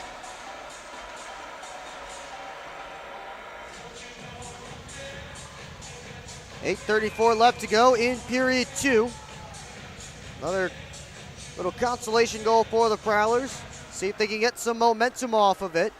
Of course, the last couple of times the Prowlers have tried to get some kind of a comeback going, the Wolves have been able to snuff it out.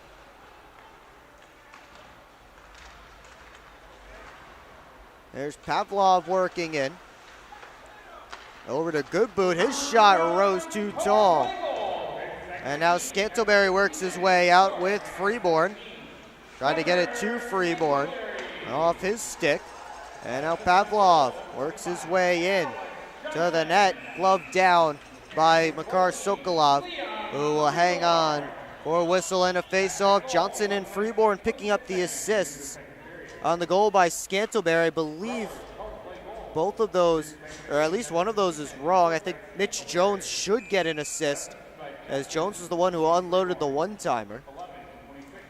That is secondary, of course, right now. I believe Makar Sokolov also is now on the hook for the loss, as Ian Wallace gave up the first 3 goals before being pulled. So Sokolov has given up what would be the game-winning goal from this point forward. So he is on the hook for the loss right now. Bartlett down on the ice in a heap. Play continues. And now Jay steals the puck. Looks to work out, but it's kept in. Rimmed around. They try and step out. Kicked over to the near side wall. Jay taken in. To a side scrum. Dabari digs it out. Try to feed a pass out high. Good stick by Chartrand. It deflects all the way down to Komet out of his goal crease to play it. Over to Hemming. He'll play it off the back wall to Lindbergh. Mercurio sent it out towards Seaman. Deck turning. And it's sent out. Foley touches it on for Tristan Sim. His rising shot blockered by Komet. Mercurio first on the rebound. He'll hustle up ice. The speedy Michael Mercurio up the left wing side. Tried a centering feed, didn't get to the front of the net. Johnson hustles back after the loose puck. And now Graspy trying to move up. Leeson dumped it in. Johnson couldn't one-hand it along. Comes to the point. Wrist shot got through. Stopped by Sokolov. Off the stick of Flanagan. Trying to load up a shot, finally able to do so was Pavlov. And Sokolov clamps the glove on top for a whistle and a face-off. 6:21 to go in the Hungry Howie's second period. An 8-4 hockey game is what we have here at McMorran Place.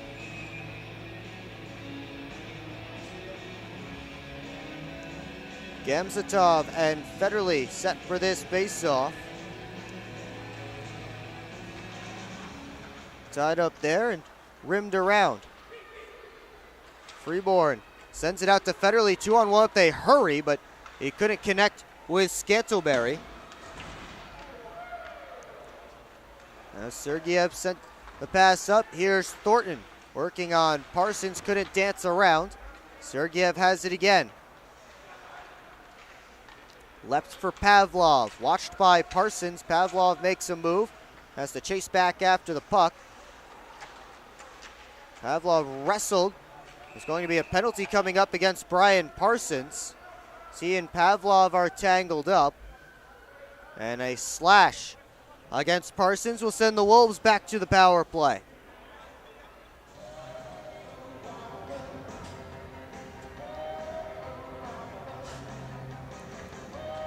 Wolves 1 for 2 on the man advantage so far in this game.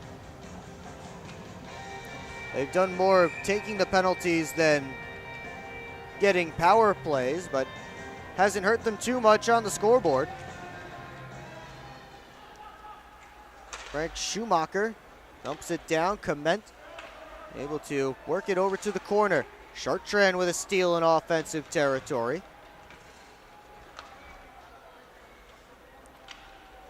Leeson leaves it for Graspy. Working up the right side, lost the handle. Schumacher's clearing attempt, though, hit his own man Foley.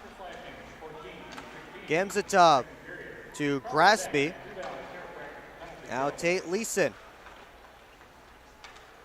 Graspy again, over to Gamzatov. Wolves working around the top. Quick shot down low, didn't go. Another penalty coming up against the Prowlers. Gamzatov to the middle. Graspy one-timer, whiffed on by Leeson, but it comes to Lord. Graspy out high, good save by Sokolov as he was able to stop the deflected shot. Another slashing penalty coming up against the Prowlers. It's going against Adam Heinzel, so the Wolves will have a 5-on-3 for minute 1. And now Chartrand getting involved with Mercurio. Chartrand wants after Michael Mercurio, and see if an extra penalty comes of that.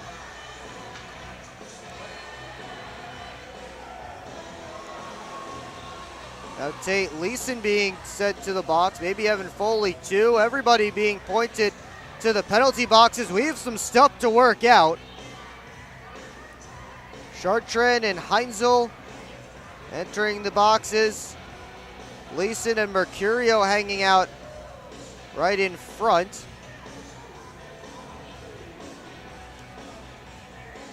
We'll take a timeout to figure out all this. 4:45 to go in period 2. You're watching Port Huron Prowlers hockey on the PHP Network.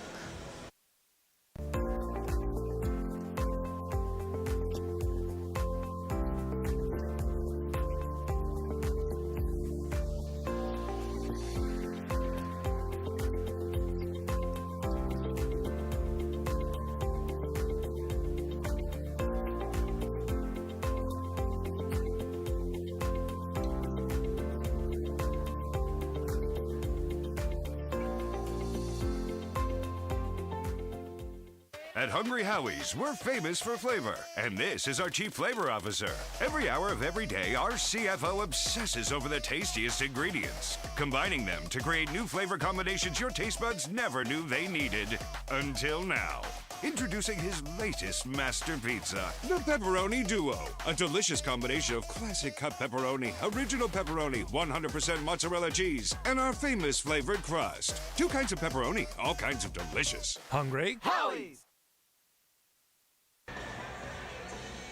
4:45 to go in the Hungry Howie's second period, and it looks like everything evens up, including the original penalty to Adam Heinzel. So just 1:01 left on the 5-on-4 for Watertown. That's it. The original call was a slash to Heinzel, and then we'll just say everything else happened. Chartrand and Mercurio were jawing at each other. Chartrand trying to get after Mercurio, and then Leeson dropped Evan Foley's stick as Foley was going to retrieve it. Oh, and now they're officially going to the TV timeout. I thought we were already in the TV timeout. So we'll keep you here for now. We won't make you watch the commercials again, as much as our sponsors would like us to do that, but we'll keep you here. 4:45 left in period number 2. It's a 4-goal game at this point, as the penalties are coming down. It looks like Chartrand and Mercurio both get 10-minute misconducts, while Leeson's 2-minute unsportsmanlike is the one that evens up Adam Heinzel's slash. Chartrand and Mercurio both getting inciting penalties. Again, 10 minutes for each. And Mercurio heading to the locker room. I believe Dan Chartrand will do so as well.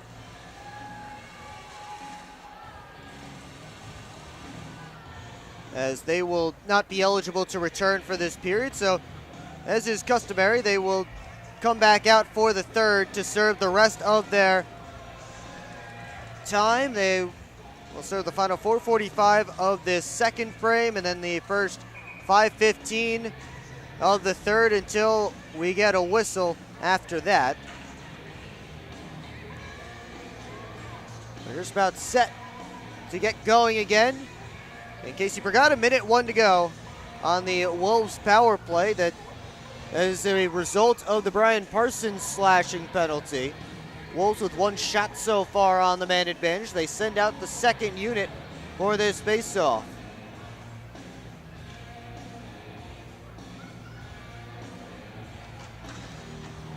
Faceoff won by Federley. It's dumped down the ice, but able to keep it in, or at least keep it from going all the way down, was Dabari. He steps back in. Works up to the top, gives it to Pavlov. Tomasi hanging out right in front of Sokolov. Pavlov with a shot. I think that hit Alex Johnson on the way through. May have hit the back netting as well, but they didn't blow it dead. Play continues as the Prowlers slap it down. 30 seconds left on the penalty to Brian Parsons. Dabari poked off his stick by Deck. Comes out to Pavlov. Gives it over. Shot by Thornton. Stopped by Sokolov. Rimmed up the wall, but kept in. Dabari. Waits. Shot on net. Sokolov got a piece. And the puck went wide. Parsons out of the box. Lofted in that direction. And then Foley trying to work it forward, but Dabari recollects. Now Pavlov just sent it right on Sokolov. He'll glove it down and get another whistle with 3.5 left to go in period number 2. So successful penalty kill for the Prowlers. They send out Federley, Sim, and Freeborn. Johnson and Jones, the defense pairing.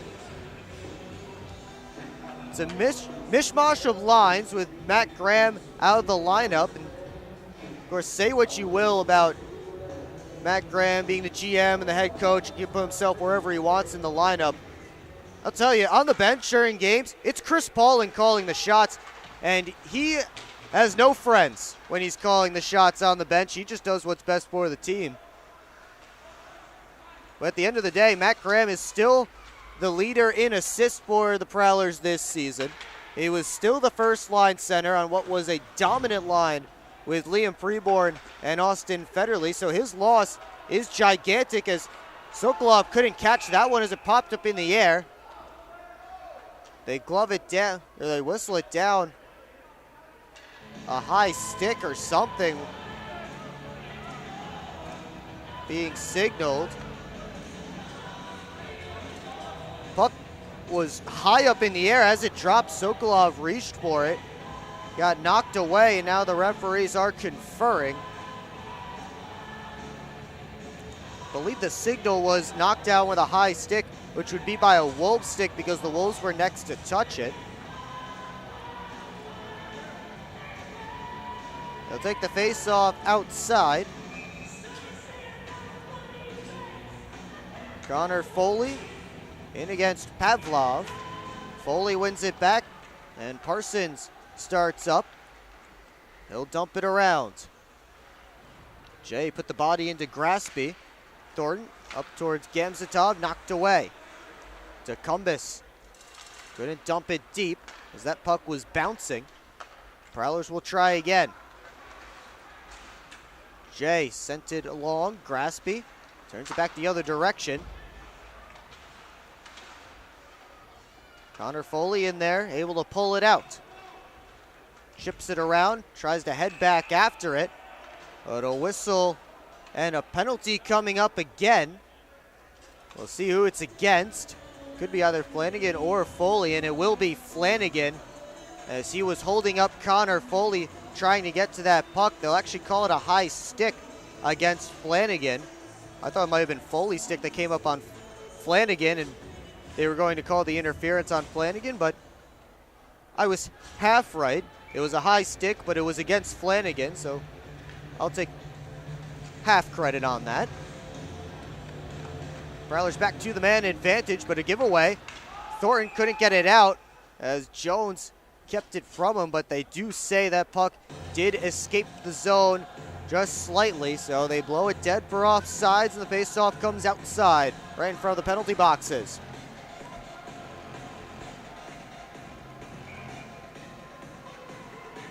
Declan Flanagan played his season this year at the University of Michigan Dearborn in the ACHA. Spent the last 2 years in the GMHL with Meaford. Alex Johnson curls, and he hangs out on the half wall. Saucers it towards Jones. Pass eludes him. Now Jones up to Connor Foley. Tap to Alex Johnson. All the way around the cage. Freeborn to Jones. Back to Liam Freeborn. Scantleberry was in front of the net. Now he curls to the corner and gets the puck. Jones kept it moving. Johnson, as Jones got run over, he's back to his skates, has the puck. Freeborn to Connor Foley. Couldn't get a shot away. Scantleberry digging for it in some skates. Foley couldn't get a shot off again as that puck was bouncing just at the top of the crease. Foley able to pull it out. And now Johnson with 50 seconds left on the Prowlers man advantage. Connor Foley curling. It's a 5-on-3 right now. Connor Foley a shot. Stopped by Clement. And he'll hang on to the rebound as Thornton exited the zone. Scantleberry getting into it with one of the Wolves. And they'll drop the gloves. Scantleberry and Hemming. And they wrestle each other to the ice. Both of them getting a couple of punches in before going down.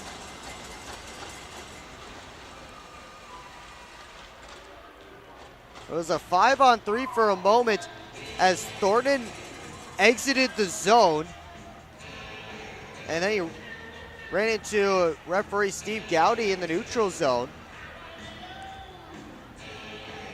That gave Connor Foley the opportunity to get it on net, but Prowlers have 41 seconds left on this power play. Minute 5 to go in the second period. Trying to pull themselves back where they were at the beginning of the frame, which was trailing by 3.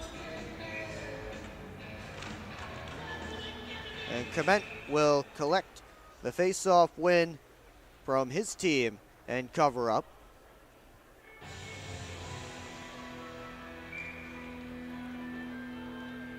Foley and Tomasi again. It's Evan Foley winning the face-off. Federley to DeCumbus. Prowlers have the other unit out there now. Final minute of play in the Hungry Howie's second period. Scrum along the half wall. They dig away. Foley able to work it up to Jay, still battling for that puck. Time ticking off this Prowlers power play, or Federley keeps it at the line. Foley on the goal line looking for a pass, couldn't find anyone, and ends up going all the way down to Prowler ice. That will take care of the rest of the penalty. 20 seconds to go in this period as DeCumbus works his way in. Made a move at the line, lost the puck. The lead pass is on to Thornton, but he was offside. Didn't matter as the pass kicked off his skate, wasn't going to get the breakaway anyway. But the faceoff will come all the way back into the Wolves' end. 14 ticks up on the clock. Prowlers with one last opportunity to get a goal in this period. Bartlett won it forward but couldn't reach it. Now he does. Tried to send it towards the front of the net. Lindbergh playing keep away from Connor Foley. They try and dig it out. Couple kicks towards the net. Johnson came flying in, and the Wolves get on top of him about it as time expires. Sergeyev and Freeborn wrestling each other around. And we'll see if any penalties result from this. Either way, Prowlers trailing by 4 through 40 minutes of play here against the Watertown Wolves on this Sunday afternoon. Shots on goal in that middle frame favoring Watertown 17-15. Wolves up on shots 32-28 for the game. But it's been just one of those nights for the Prowlers. They fell behind early and have not been able to crawl out of the hole. We'll talk all about it coming up in the second intermission report. It's been a wild game so far. Settled down a little bit in that second period, but tempers still high between both sides. Also take a look at the Prowlers' upcoming schedule, out-of-town scoreboard, and more. And it's all coming up in the second intermission report. It's only here on the PHP Network. But the Prowlers have work to do in the third if they want to get themselves at all back in this hockey game, trailing now 8-4 through 40 minutes of play. Secure your seats for the Prowlers' next home game on Friday, March 15th, as they take on their I-94 rivals, the Motor City Rockers. Puck drop is scheduled for 7:05 p.m. Tickets are available online at phprowlers.com/tickets, by phone at 810-985-6166, or by scanning the QR code on your screen now. That's online at phprowlers.com/tickets, by phone at 810-985-6166, or scan the QR code on your screen now to experience the Battle of I-94 live and in person, the way it was meant to be enjoyed here at the Old Barn, McMorran Place. Prowlers and Rockers will play a 3-game series coming up this weekend, and we'll look more into that at the upcoming schedule coming up in our second intermission report. But we'll take a break for now. You're watching Port Huron Prowlers Hockey on the PHP Network. I've worked at Pioneer and now Corteva for 36 years. It goes by very quickly. This is a pretty noble profession for your giving back to humanity. Curiosity is so important. I learn something new every day. What's that next challenge that may occur for farmers? You do really feel like you've got an impact on what's coming. I can see how we're making things better. And we have the best solutions for our farmers. And I think we're here to feed and fuel the world. I'm proud to be part of that culture, and I'm proud to be part of the company.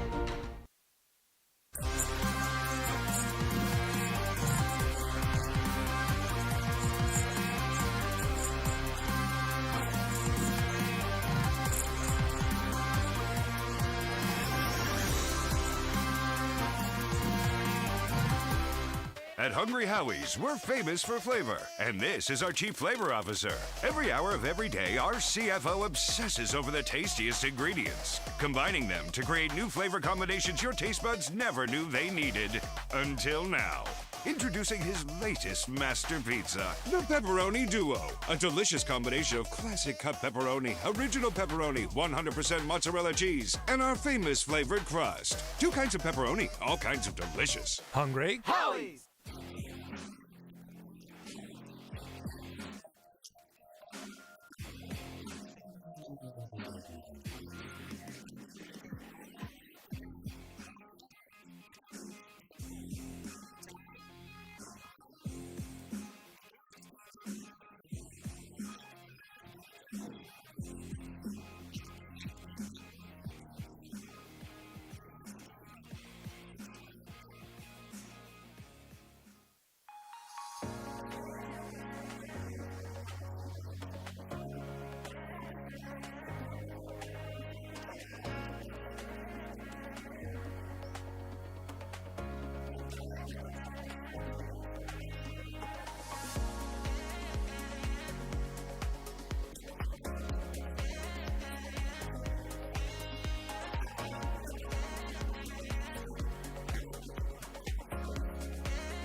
Keep up with your Prowlers all season long on social media. Follow us on Facebook at the Port Huron Prowlers, Instagram at PH Prowlers, and Twitter at PH Prowlers. And you can find more information on our website, phprowlers.com.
They're cleaning up the Chuckapucks here at McMorran Place.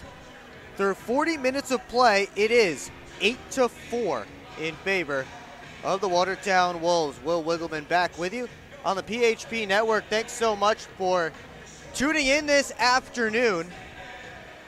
It's been a wild, wild hockey game as the Wolves got up to a 5-0 lead in the opening period. Ian Wallace pulled after the third Watertown goal in the first 3 minutes and 49 seconds. And then the Wolves have been just one step ahead the rest of the way. Prowlers have been unable to really get themselves back into the game at all. It's been high scoring, tough night for the goaltenders. All 3 of them that have been in the game, and bit of a point night, at least on the Watertown side, as Gamzatov has 3 helpers, Pavlov and Mercurio, 2 goals and an assist each, and Carter Thornton a goal and 2 assists. That's 4 Watertown Wolves with 3-point nights so far. And this one spiraled out of control for the Prowlers from the drop. They called their timeout early on as they decided to switch netminders. Chris Paulin gave it to his group, and it helped for a little bit, but play continued and the Wolves would get a couple more. And again, the Prowlers were able to get somewhere, get a little ways back, but each time they took a step closer, the Wolves were able to end whatever hopes they had of making a comeback. And This is where we are, 8-4. Looks like the Prowlers will lose their second straight unless they have a heroic third period of full team effort to get back in this game, because no one player is going to overcome an 8-4 deficit. Makar Sokolov currently on the hook for the loss, despite not starting the game. But yeah, this result, if it holds, means the Motor City Rockers will not be able to clinch a playoff spot, which I guess is important for them and for other reasons, but it will also mean for the Watertown Wolves, who I mentioned it early in the broadcast, we knew they were going to come into this game a desperate team. They're currently 4 points out of a playoff spot, even in games played with the Elmira River Sharks. River Sharks are in Danbury. We'll update you on that score in a little while. And they have everything to play for right now, and they're playing like it. They're playing for their season at this point. Every game is a playoff game for the Watertown Wolves as they chase down that final playoff spot. Prowlers are sitting pretty in the third spot in the Continental Division, 20 points back of Carolina, so it doesn't look like a great chance that they'll be moving up. And they're also 7 points up on the Mississippi Seawolves. And the Seawolves not in action tonight, or this afternoon, or at all today. So this is the game in hand the Prowlers have on the Seawolves. So if this final score holds, it will be 7-point lead for the Prowlers in third place over the Seawolves, who are in fourth place. And each team will have 12 games to go. So maybe from that perspective, see the Prowlers, they feel comfortable in the spot that they're in. But this has not been a banner weekend for the Prowlers. Despite the 4-goal win on Friday, it was not the best effort for Port Huron, and they were able to beat what really is a bad Blue Ridge Bobcats team. But the Bobcats were able to beat them the next night, as the Prowlers again didn't play their best, and the Bobcats that time able to overcome them and tie up the season series. It's been a rough weekend for the Prowlers in what looked like a weekend. The Prowlers were going to be able to pick up some wins and pick up some points against two teams that are sitting outside of playoff positioning. Has proved to be just the opposite. They have the Elmira River Sharks, who are going to be just as desperate as the Watertown Wolves, coming in a couple of weeks. Of course, the Motor City Rockers next week. Those are the Battle of I-94 games. Those are always intense games. And the Rockers will be looking to clinch a playoff spot and hoping to do it with a win against the Prowlers. And then, of course, the week after that, you have Elmira. And then the week after that, to end March, Prowlers will face the top two teams in each division, 2 against the Columbus River Dragons and 1 against the Binghamton Black Bears.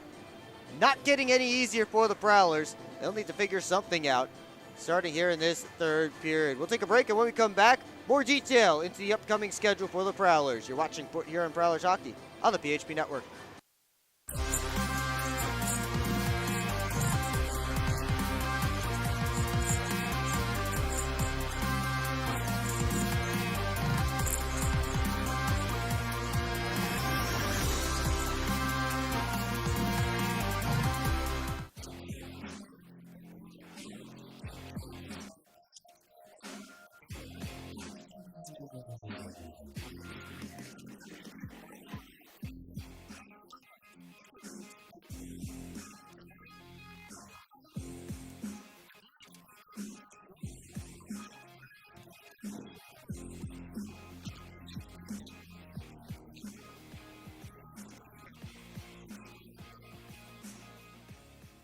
Keep up with your Prowlers all season long on social media. Follow us on Facebook at the Port Huron Prowlers, Instagram at PH Prowlers, and Twitter at PH Prowlers. and you can find more information on our website, phprowlers.com.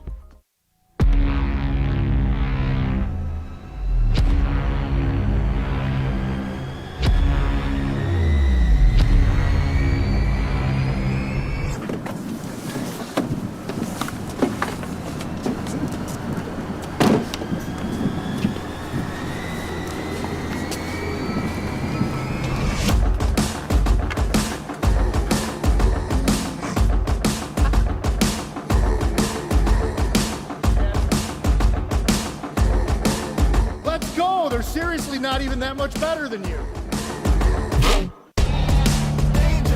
Should have just got a ticket from phprowlers.com. I should have just bought tickets at phprowlers.com. I got it! I should have just got a ticket at phprowlers.com. I should have got a ticket at phprowlers.com. They should have just got tickets at phprowlers.com.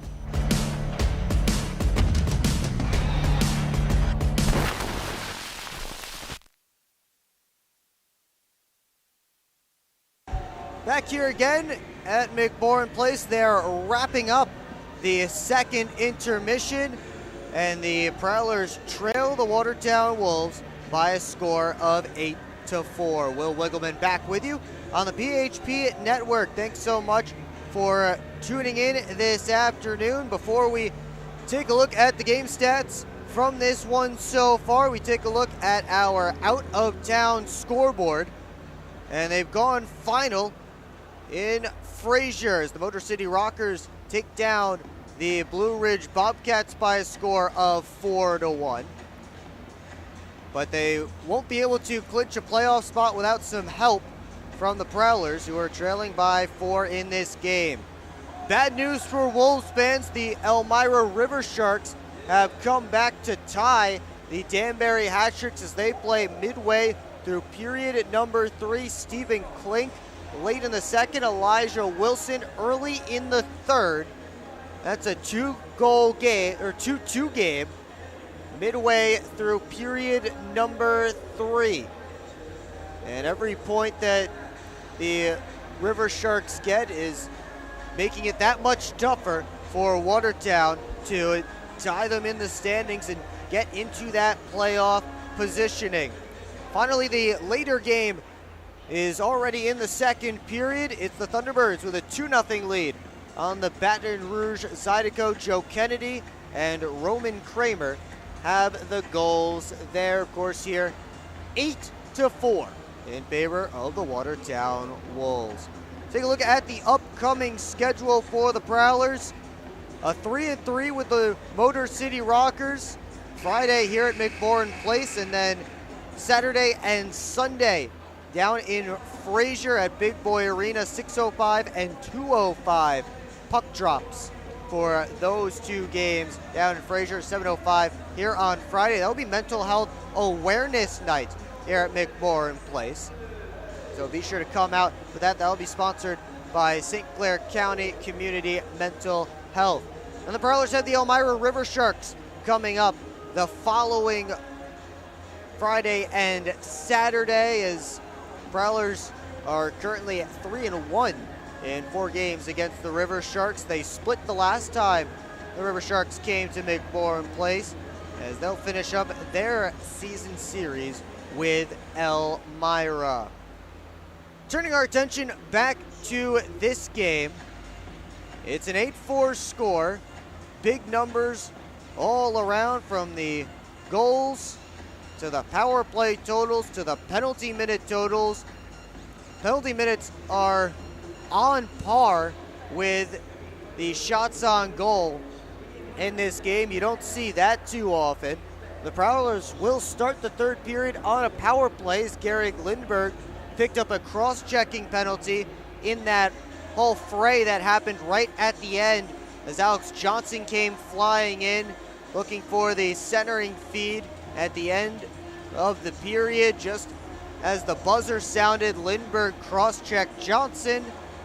So Garrick Lindbergh will have to start this third period in the penalty box, and the Prowlers with another opportunity on the man advantage. They are 3 for 6 up to this point. Before we get started in the third period, waiting for the Wolves to take the ice. Take another look at our PHP Network trivia question. I saw some correct answers in the chat a little while ago when I looked, but we'll remind you of the question again. Tate Leeson and Evan Foley, current captains for the Wolves and the Prowlers. We wanted to know who immediately preceded both of them in that same position, and the answer, as again correctly guessed in the comments section, is Dustin Henning. Henning, the Prowlers captain for a couple of seasons before he was claimed by the Blue Ridge Bobcats in the expansion draft this summer and then got traded to Watertown. He started the season in Watertown and then was traded to Danbury. Now Tate Leeson, the captain, and of course upon his departure from the Prowlers via the expansion draft, Prowlers naming Evan Foley the new captain. See the Prowlers hitting the ice, led out by Makar Sokolov as he gets set to go back to the goal crease. 22 saves on 27 shots in 36 minutes and 12 seconds of relief so far. Meanwhile, Jacob Clement has been on the other side for the entirety of this game. 24 saves on 28 shots for him. Once again, a Prowlers man advantage to start this third period. 3 Wolves, 2 Prowlers in their respective penalty boxes. Of course, Chartrand in there with Mercurio for the 10-minute misconducts earlier in the period, and Scantlebury and Hemming fought with just over a minute left to go in the frame. And then the extra man in there, Gary Lindberg, his 2-minute cross-checking penalty sends the Prowlers back on the quality power play. Good boot fires it down. And Alex Johnson first on it. Chopped it up the boards, nobody home. So it's fired right back down again. Johnson, Connor Foley, Evan Foley, Jones, and Freeborn on this man advantage. Evan Foley pulls up along the boards. Now Freeborn works to the middle of the ice. Now to Johnson. Jones at the top. Wrist shot rose high. Karam ends up getting batted out by Goodboot.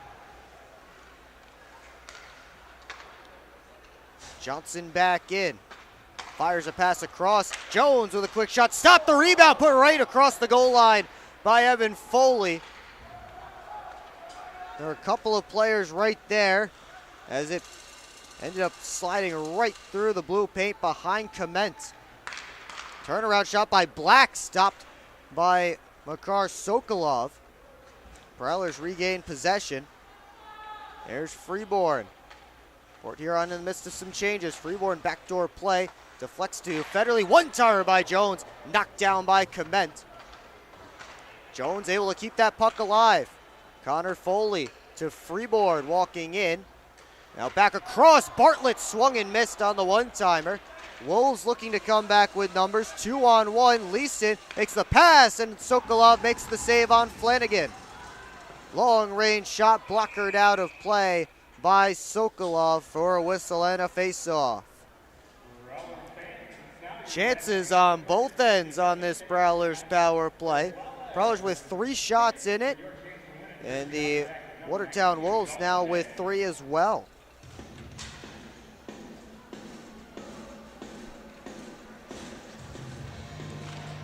Off this face-off, comes to the wall. Schumacher curling away from Black. They dig away. This should take care of the rest of the Prowlers man advantage as Black kicks it around. Parsons to DeCumbus. Out to Jay. Has Sim with him. Jay to the net. Stopped by Clement. Drops towards Jay, but he couldn't get a stick on it. Black fed it out. And it's dumped around by Lindbergh, fresh out of the box. Now Parsons moves up. Wolves in the midst of a change. Pass was behind Jay. He dumps it around. Now Jay with a steal off the dump attempt by Clement. This time the Wolves able to get it out, and it will go all the way down for an icing. So the Prowlers still trail by 4. They had 4 shots on that power play. Wolves had 3 while short-handed. The Prowlers will get the offensive zone face-off here off the icing.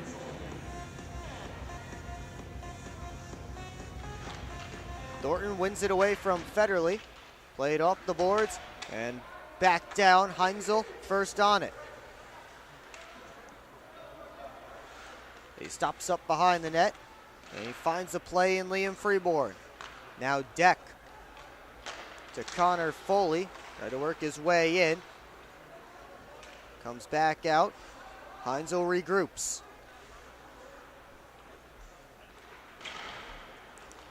Popped out to the middle of the ice. Deck first on it. He'll skate it out.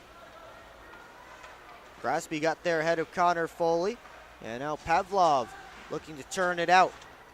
Lead pass on for Dabari. Across to Graspy on the left wing side. Works in with Gamzatov. Gamzatov had his stick lifted by Deck. So Freeborn able to get it over to Connor Foley. Chips it along towards Evan Foley. Slid across the blue line. Here's Pavlov working back the other way. Sim trying to make a pass to Alex Johnson, but he had to pick his stick back up. Meanwhile, it's Lindbergh to Gamzatov. Now Jacobus and Gamzatov looking to come together in the corner. Johnson couldn't get it back up the wall. Gamzatov turned it off the back of the cage. And Sokolov will clamp the blocker on top to freeze play.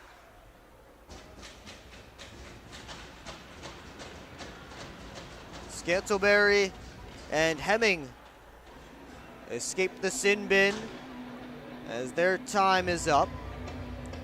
So now all that's left in the penalty box is Chartrand and Mercurio.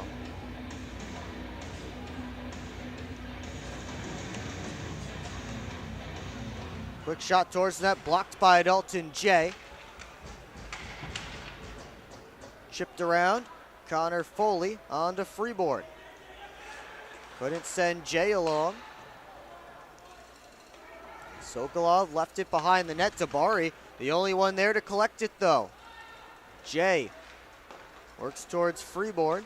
Dabari couldn't get it out. Here's Jay walking with a shot. He scores!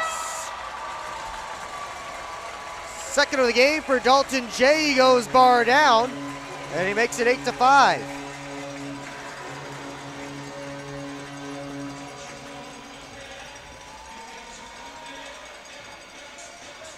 And a good play by Dalton Jay to keep that puck in as the Wolves tried to get it out, and he picked his spot up the bar and in.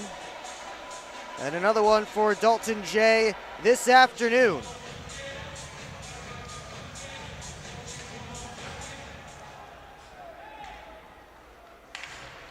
So we continue. 3-goal hockey game, just over 15 minutes left in it. As Heinzel dumps it around. Hemming, take it in by Scantleberry. To a side scrum in the corner. It ends up sliding behind the net. Pavlov on to Tomasi. Tried to dump it out. Heinzel thought it was going up, but instead it was along the ice, so he missed it. Pavlov from the outside couldn't find the net. Scantleberry lifted Lord's stick. Decumbus squeezed off by Leeson. Hops out to the middle of the ice. Here's Leeson back in. Working on Heinzel. All the way around the cage. Leeson leaves it off for Goodboot. Return feed, they score! Thornton gave it back to Goodboot on the give and go. And once again, just as the Prowlers get closer, the Wolves get further away.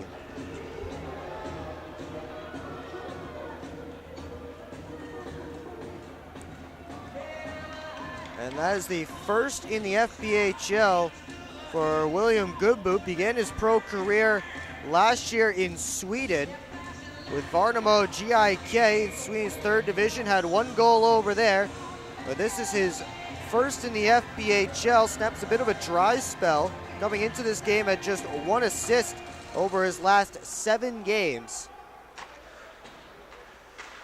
And the Prowlers right back where they were a few minutes ago. That one sent all the way down for icing against Watertown. Just 1 minute and 1 second between the goals by Dalton Jay and William Goodboot. Carter Thornton and Tate Leeson picking up the helpers on the goal by Goodboot. We will take a timeout. It's 9-5 here at McMorran Place. You're watching Port Huron Prowlers hockey on the PHP Network. I'm proud to serve farmers because everything they do matters. If I could choose one word to describe a farmer, I would say essential. Dedicated. Enterprising. The most creative people. They're providing food for the rest of the world. Some of the qualities I look for when hiring is personality, perseverance, someone that's determined. We want to be able to hire someone that understands what we're supporting, and ultimately that's the grower. Come fill McMorran Place at every Prowlers home game this season. General admission tickets are just $15 with discounts available for seniors, military, students, and children under 12. Upgrade your experience in one of our suites, or bring the whole squad to the game with discounts for groups of 10 or more. Find your best option to visit the Thumbcoats professional hockey team by visiting phprowlers.com and find the tickets tab, or call the box office at 810-985-6166. Secure your seats today. 14-12 left to go in period number 3. It's a 9-5 hockey game. The Prowlers, again, every time they try to climb back in this game, the Wolves keep pushing the finish line further away.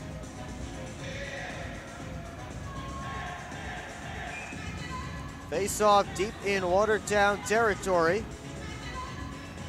Carter Thornton has a 4-point night with a goal and 3 helpers after the primary assist on the give and go for Goodboot, who has the puck now. He gave it up to Lord. Mercurio over to Leeson. Chips his way to the middle of the ice. Try to feed it down low towards Lord off a stick. Leeson curling in the corner on Federley. And Sergeyev in deep behind the net. Left it for Leeson. Now Tate Leeson will give it to the point. Goodboot couldn't get it deep. Johnson trying to work it out. Goodboot wrestles him to the ice. And now the Wolves have a little mini 3-on-2, but they couldn't get anything going. And Alex Johnson thinks that should have been a penalty against William Goodboot, who dragged him down to the ice on the wall. Sokolov made another save and covered up again. 13:25 to go here in period 3. Evan Foley taking this face off against the rookie Jacob Black. Parsons clearing attempt picked off by Dabari. Tried to dangle around Foley, has the puck back. Gave it over to Seaman, lost the handle for a moment, and now he rims it around. Lindbergh fired it deep, delayed off sides against the Wolves.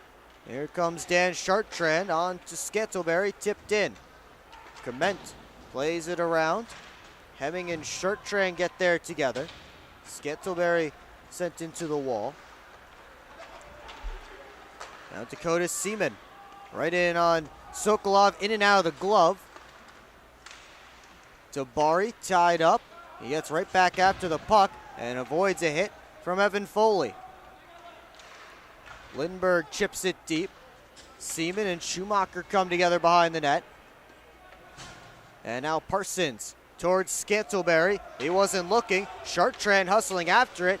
He was almost the first one there, but Sergeyev got his stick in to keep it away. Popped up in the air. And Connor Foley will retrieve it at center. Dumped in off the back glass. Sim first on it. Hands toward DeCumbus. DeCumbus down the wall. Sim kept it moving. Connor Foley in there as well. And now Sim. Out high towards deck. He dumps it in deep. Connor Foley centering feed. Sim knocked down as he was trying to play the body. And now Lindbergh steered into the protective netting, out of play by Sokolov. Lindbergh took a big hit from Adam Heinzel as he let that shot go, and Lindbergh going right back after number 74 in gold. Heinzel in no mood to drop the mitts or anything like that, as he's still wearing the bird cage after taking a pass to the face in last night's game. It was a nice hip check from Adam Heinzel, something we've seen him do more than once or twice since coming to Port Huron at the beginning of last season.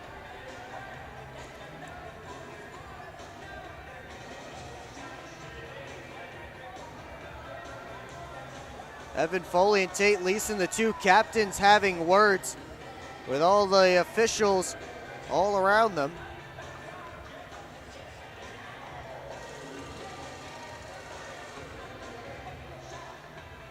Referees all having a discussion. Not sure what they're chatting about right now. Chris Paul is at the front of his bench. He wants to know what the discussion is about.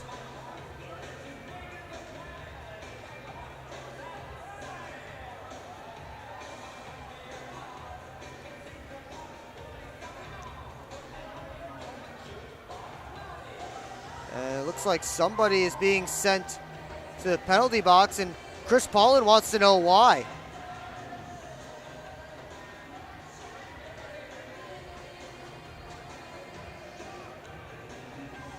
Nobody has moved from the Prowlers bench. Steve Gowdy over chatting with Evan Foley, and now Dan Chartrand is going off the ice.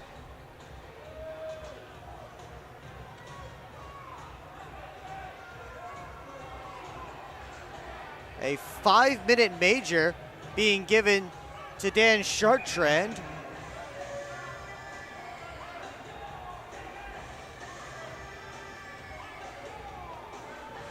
And that had to have been something said by Dan Chartrand or something along those lines, because he was not involved. He's not at all involved in the fray that went on following the hit by Adam Heinzel.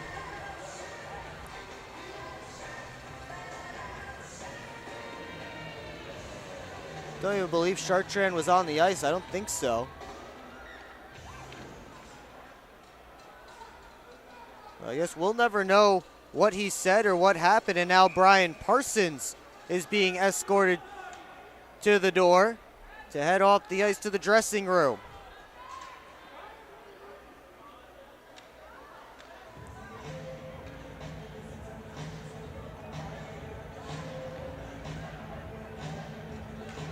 Couple of early showers for the Prowlers. They will face a 5-minute penalty.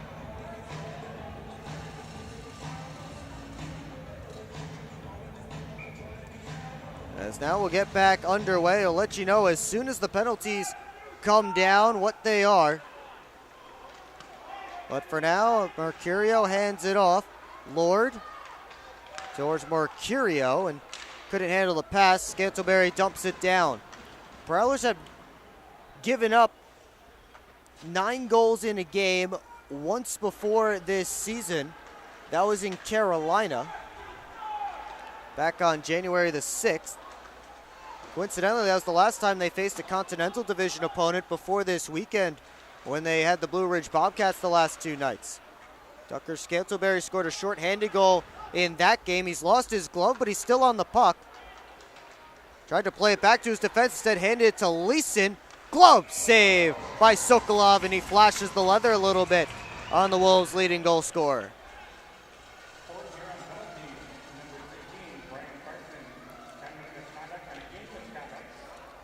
So Brian Parsons gets 10 minutes for inciting an opponent, and Dan Chartrand got a match penalty for butt ending.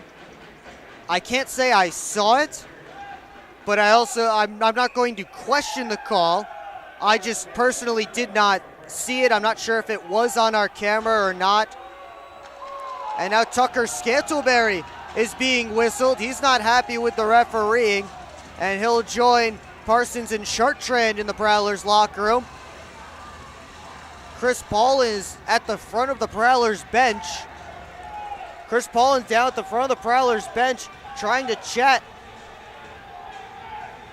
with referee Jim Scarpace. And frustrated Chris Paul and slamming the Prowlers bench door.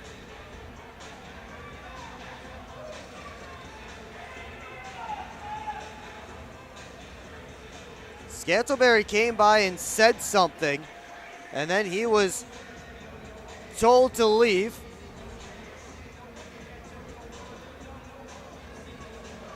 And now the explanation is coming to Wolves head coach Brian Verbeek, or technically assistant coach. The Wolves did change Verbeek to assistant coach and made Charlie Pence Jr. the head coach officially when the whole thing began. It lasted about a week or two in the FPHL, where the head coach gets suspended if a player gets suspended 2 games. They were one of 2 teams to do that. Binghamton was the other, but then they reinstated Brant Sherwood as the head coach. I don't think the Wolves officially did that. But anyway, that's neither here nor there. Verbeek is having a conversation with Steve Gowdy, as is Tate Leeson. There's a "Let's Go Referees" chant starting here at McMorran Place. Scantlebury gets the game misconduct for abuse of officials. And a game that has been out of hand since about the 10-minute mark of the opening period, at least on the scoreboard, continues to be out of hand in more ways than that.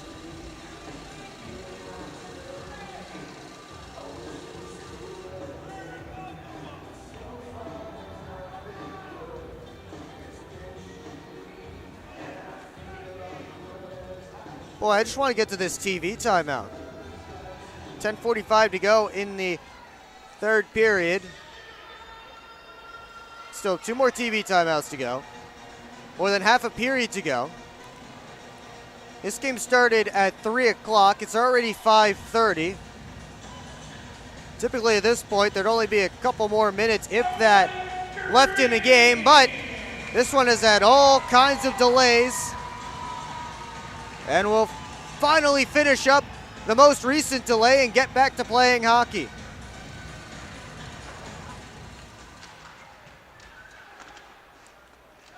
Here's a quick shot by Tomasi, kicked out by Makar Sokolov. And now Schumacher flies in shorthanded. Back pass towards Jay, cut off.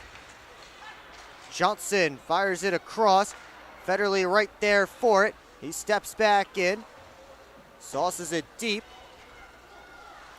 And now Pavlov turning with it.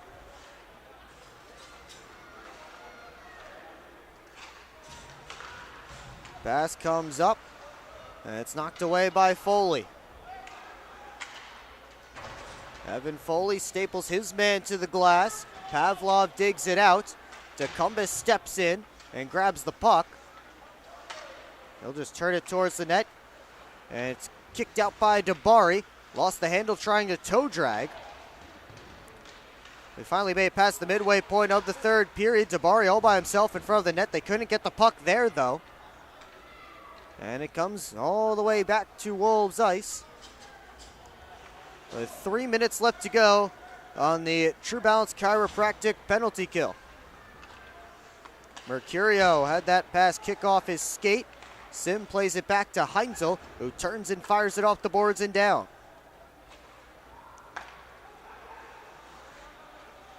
Played up off the board. Sim jumps in front of the pass, but it bounces to Lord. Now Mercurio working in. To Leeson, knocked down by Sokolov. He has the second and third saves on Trevor Lord. Graspy walks, gives to Leeson. Cycle down the boards to Lord. Back out high to Leeson. Lord on it again, gave it away. Heinzel able to force it out as it just hopped away from Graspy. Graspy working his way back in. Stops behind the cage. Leeson gives it out high. Flanagan back to Leeson. 8.5 to go in the period. Minute 54 left on the Wolves' man advantage. Walking towards the net, firing a shot was Graspy. He'll recollect the rebound as well. Now Mercurio.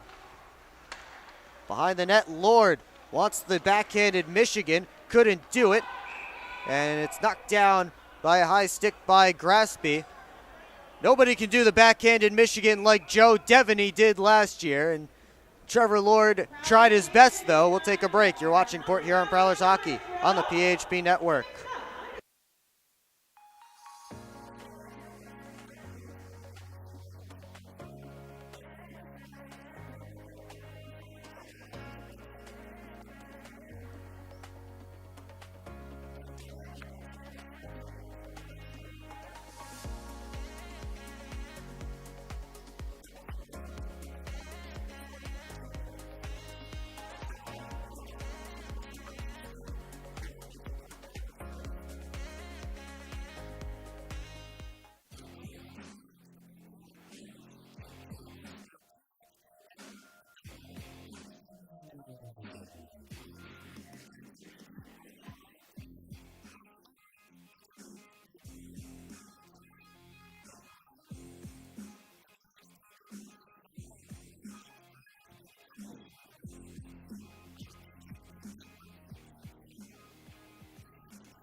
.8:10 to go in period number 3.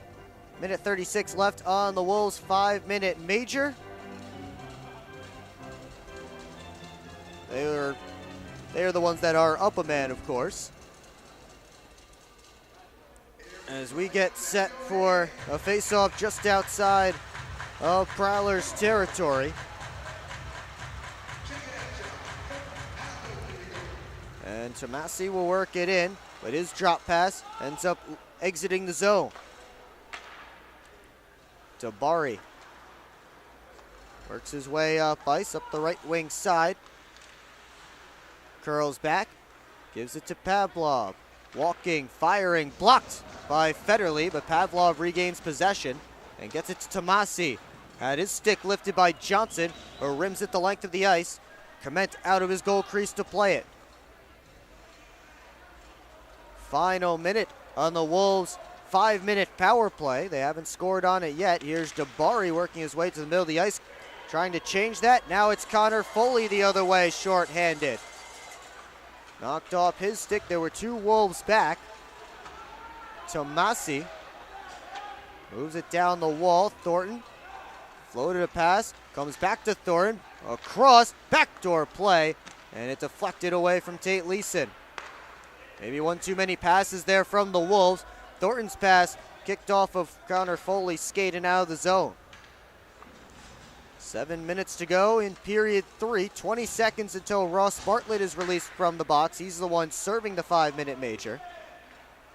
3 Prowlers in the locker room already, including Dan Chartrand, who got called for the 5. Floated towards the net, stopped by Sokolov. Leeson tried to pull it out of the corner. Sokolov's got his stick on it. And we're back to 5-on-5. Successful 5-minute PK for the Prowlers.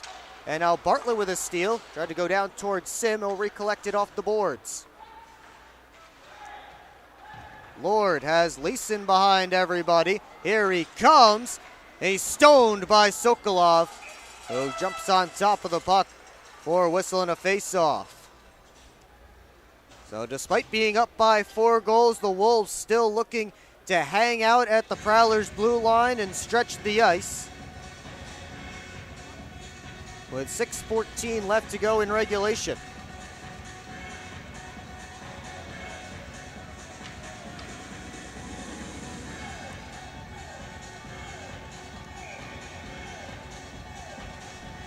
Face-off coming to Sokolov's right as he's all set to go again. Federley wins it back. Now Johnson to Freeborn. Gives it back. And Alex Johnson starts up ice. Federley backhands it around.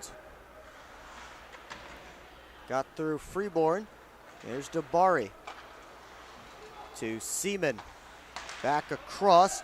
Dabari into offensive territory. Wolves on side, but Dabari had the puck stolen by Jones.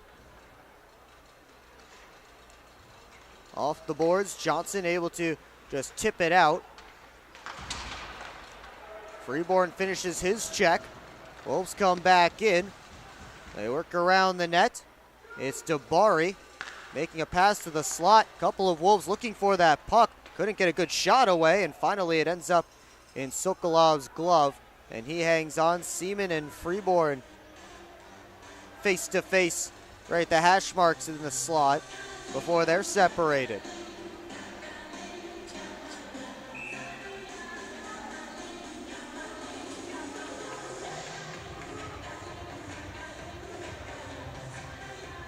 Wolves having some issues with the change as the referee's making sure that someone stays out there. There are 6 Wolves currently on the ice. Oh, and actually, they're sending Dakota Seaman to the locker room. Second time in as many games here at McMorran Place that Dakota Seaman has hit the showers early. Last time he got a 7-game suspension out of it. I don't expect the same this time. Connor Foley with a shot along the ice. Comes off the back wall. Gemzatov, watched by Heinzel. Heinzel with another big hip check here on the near side boards. This time on Gemzatov. Gets the crowd a little bit active. Whistles blow. And who's going to the box this time? It's Gemzatov. Roughing the call against Gamzatov, so maybe he retaliated. I didn't see this one either. Shame on me, I'm missing all these penalties. We'll take a timeout, and I'll try and find it by the time we get back. You're watching Port Huron Prowlers Hockey on the PHP Network.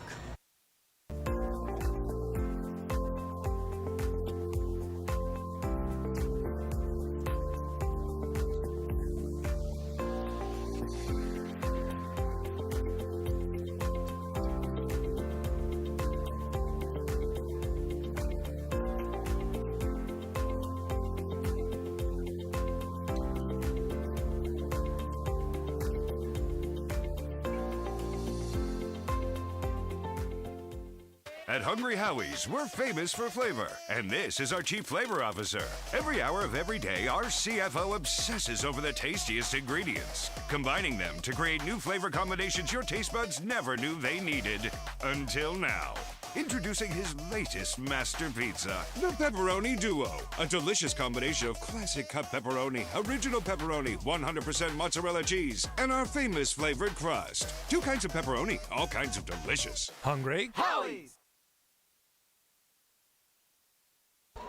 We invite you to tune into our next broadcast on Friday, March 15th when the Prowlers host the Motor City Rockers. Puck drop scheduled for 7:05 p.m. Pregame show starts at 6:50. It's all right here on the PHP Network.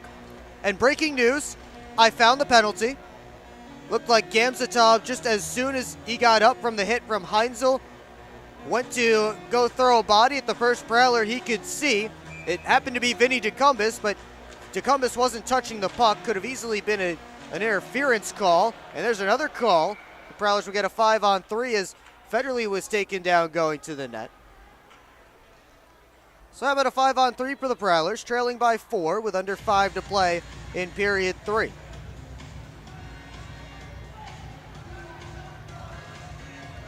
It's Nico Hemming, the one going to the penalty box. That only took about 6 seconds. So the Prowlers will get a minute 54 of 5-on-3 time. They scored on their last 5-on-3 in this game. As Connor Foley wins the faceoff and hands it to Freeborn. He walks, gives Jones one-timer, and he missed wide. Federley kept it in on the near side wall. Now Freeborn to Federley. Head up, back to Freeborn. Jones unloads again, and he didn't get all of it. Clement made the save. Johnson behind the net, gave to Federley. Now Freeborn. Federley thought about the one-timer from this side. Tried to feather it across. That hit a skate and bounced just wide of the net. Freeborn and Jones play catch. Federley, one-timer, stopped. The rebound also stopped. I think the first one was blocked on the way through by Lindbergh. But Clement stopped Connor Foley on the second chance. Jones with a minute left in the 5-on-3. Freeborn down to Federley. Backdoor play. Johnson trying to stuff attempt. Sits in the crease, and they score. It's Connor Foley once again.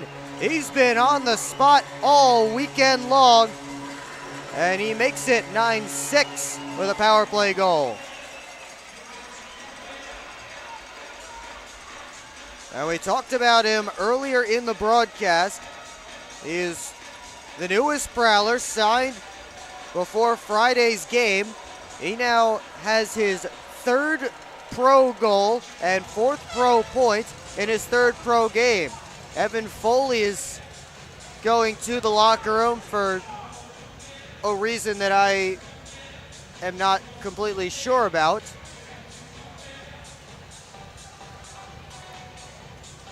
Prowler's bench is getting a little short here. Frank Schumacher and Tate Leeson having a conversation with Jim Scarpace.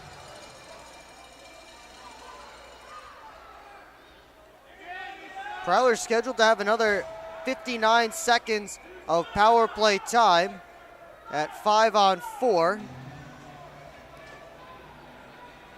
And now Johnson and Jay talking to Scarpace.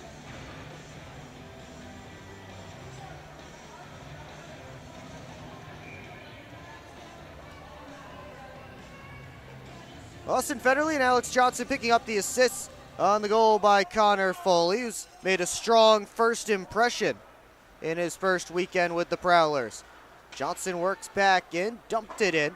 50 seconds left on the 5-on-4 man advantage for Port Huron. And Evan Foley gets an inciting an opponent penalty. 10 minutes, his night is done. Dalton Jay.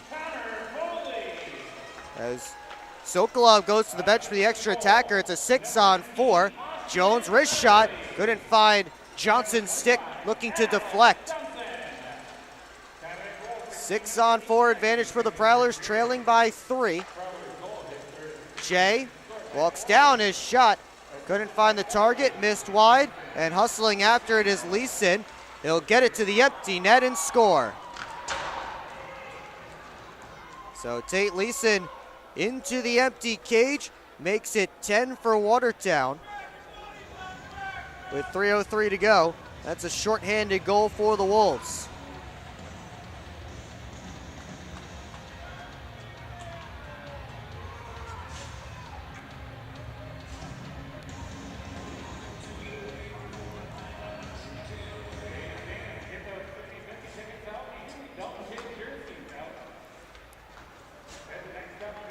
Just a rotten night for the Prowlers. Second shorty of the game for Watertown. First time the Prowlers have seen double digits in a game this season. Heinzel plays it out.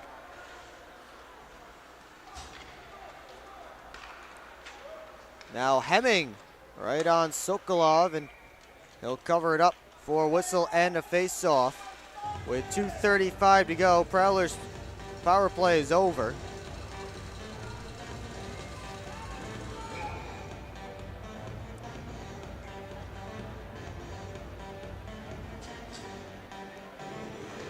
And the face-off won here by Connor Foley. He's locked up in the corner with Pavlov. Foley gives it up to Sim. Lost the handle as he hit the Watertown line. Wolves come back the other direction. Sim right back after it. He knocks it away, but Gamzatov first on it. Tecumseh tried to move it along. Now it's Connor Foley again. Dumps it right in on Clement. Under 2 to play in this one. Leeson's goal unassisted. Into the empty net.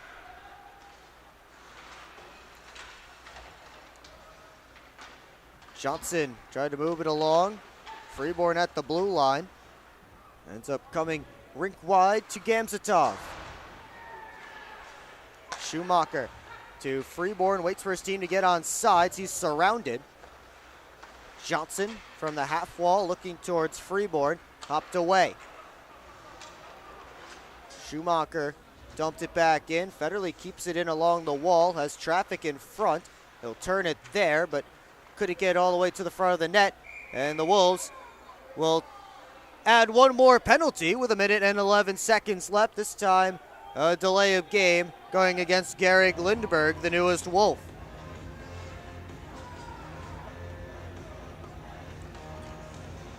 We've decided we can't end this game.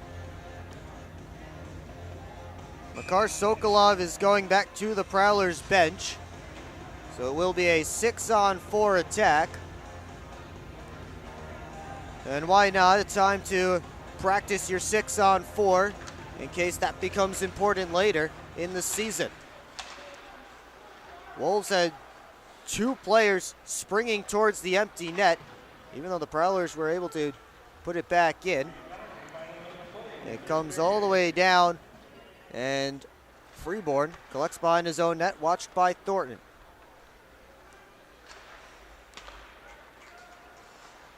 Jones on to Alex Johnson. Pulls up in the corner, lost an edge. Graspy up the boards. Thornton couldn't chop it out. Now Federley towards the net. Whipped it wide. Johnson sent it right through the goal mouth. Connor Foley back to Jones with 27. Jay sent it in front, deflects wide. Federley feeds it across. Jones unloads, stopped by Clement. He makes a couple more saves on the rebound. And now Thornton to the empty cage, and he'll get it again. Second empty netter for the Wolves as they make it 11.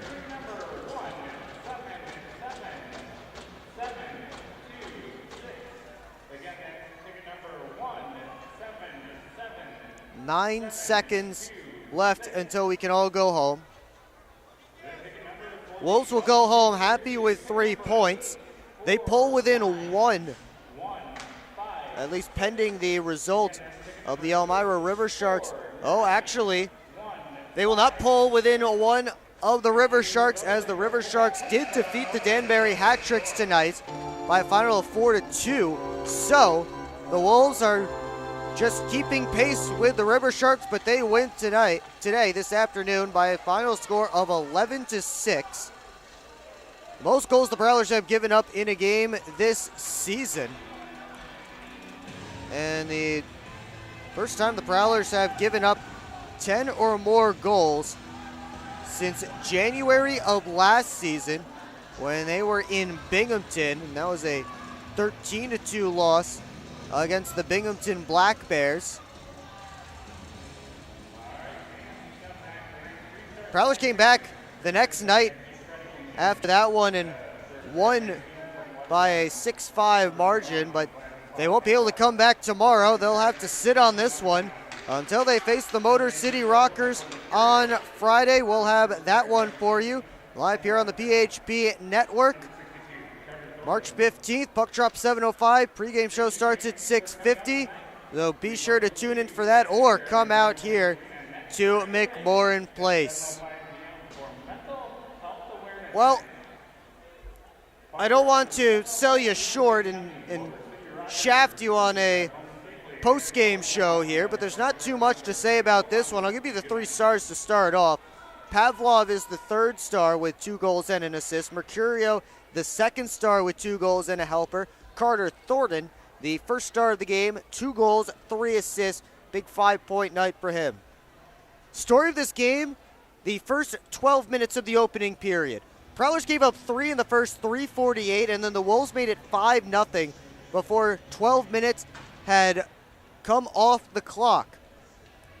Prowlers had no chance at that point to get back in the game, and try as they did, they just felt like every time they got a couple goals, got a little bit of momentum, they took a step back, and the Wolves would grab the momentum back with a goal, and it just was not the Prowlers' night. It was the Wolves' night, and the Wolves played like the more desperate team, which they are. They're trying to catch the Elmira River Sharks for the final playoff spot.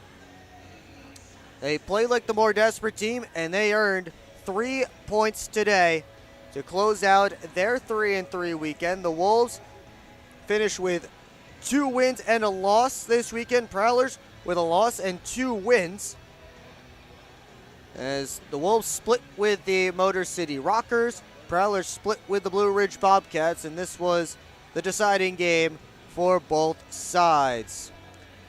Prowlers look to rebound on Friday. Battle of I-94 here at McMorran Place. We hope to see you here, but for now, for Kim running the camera, I'm Will Wiggleman. Thanks so much for tuning in. We'll see you next time on the PHP Network.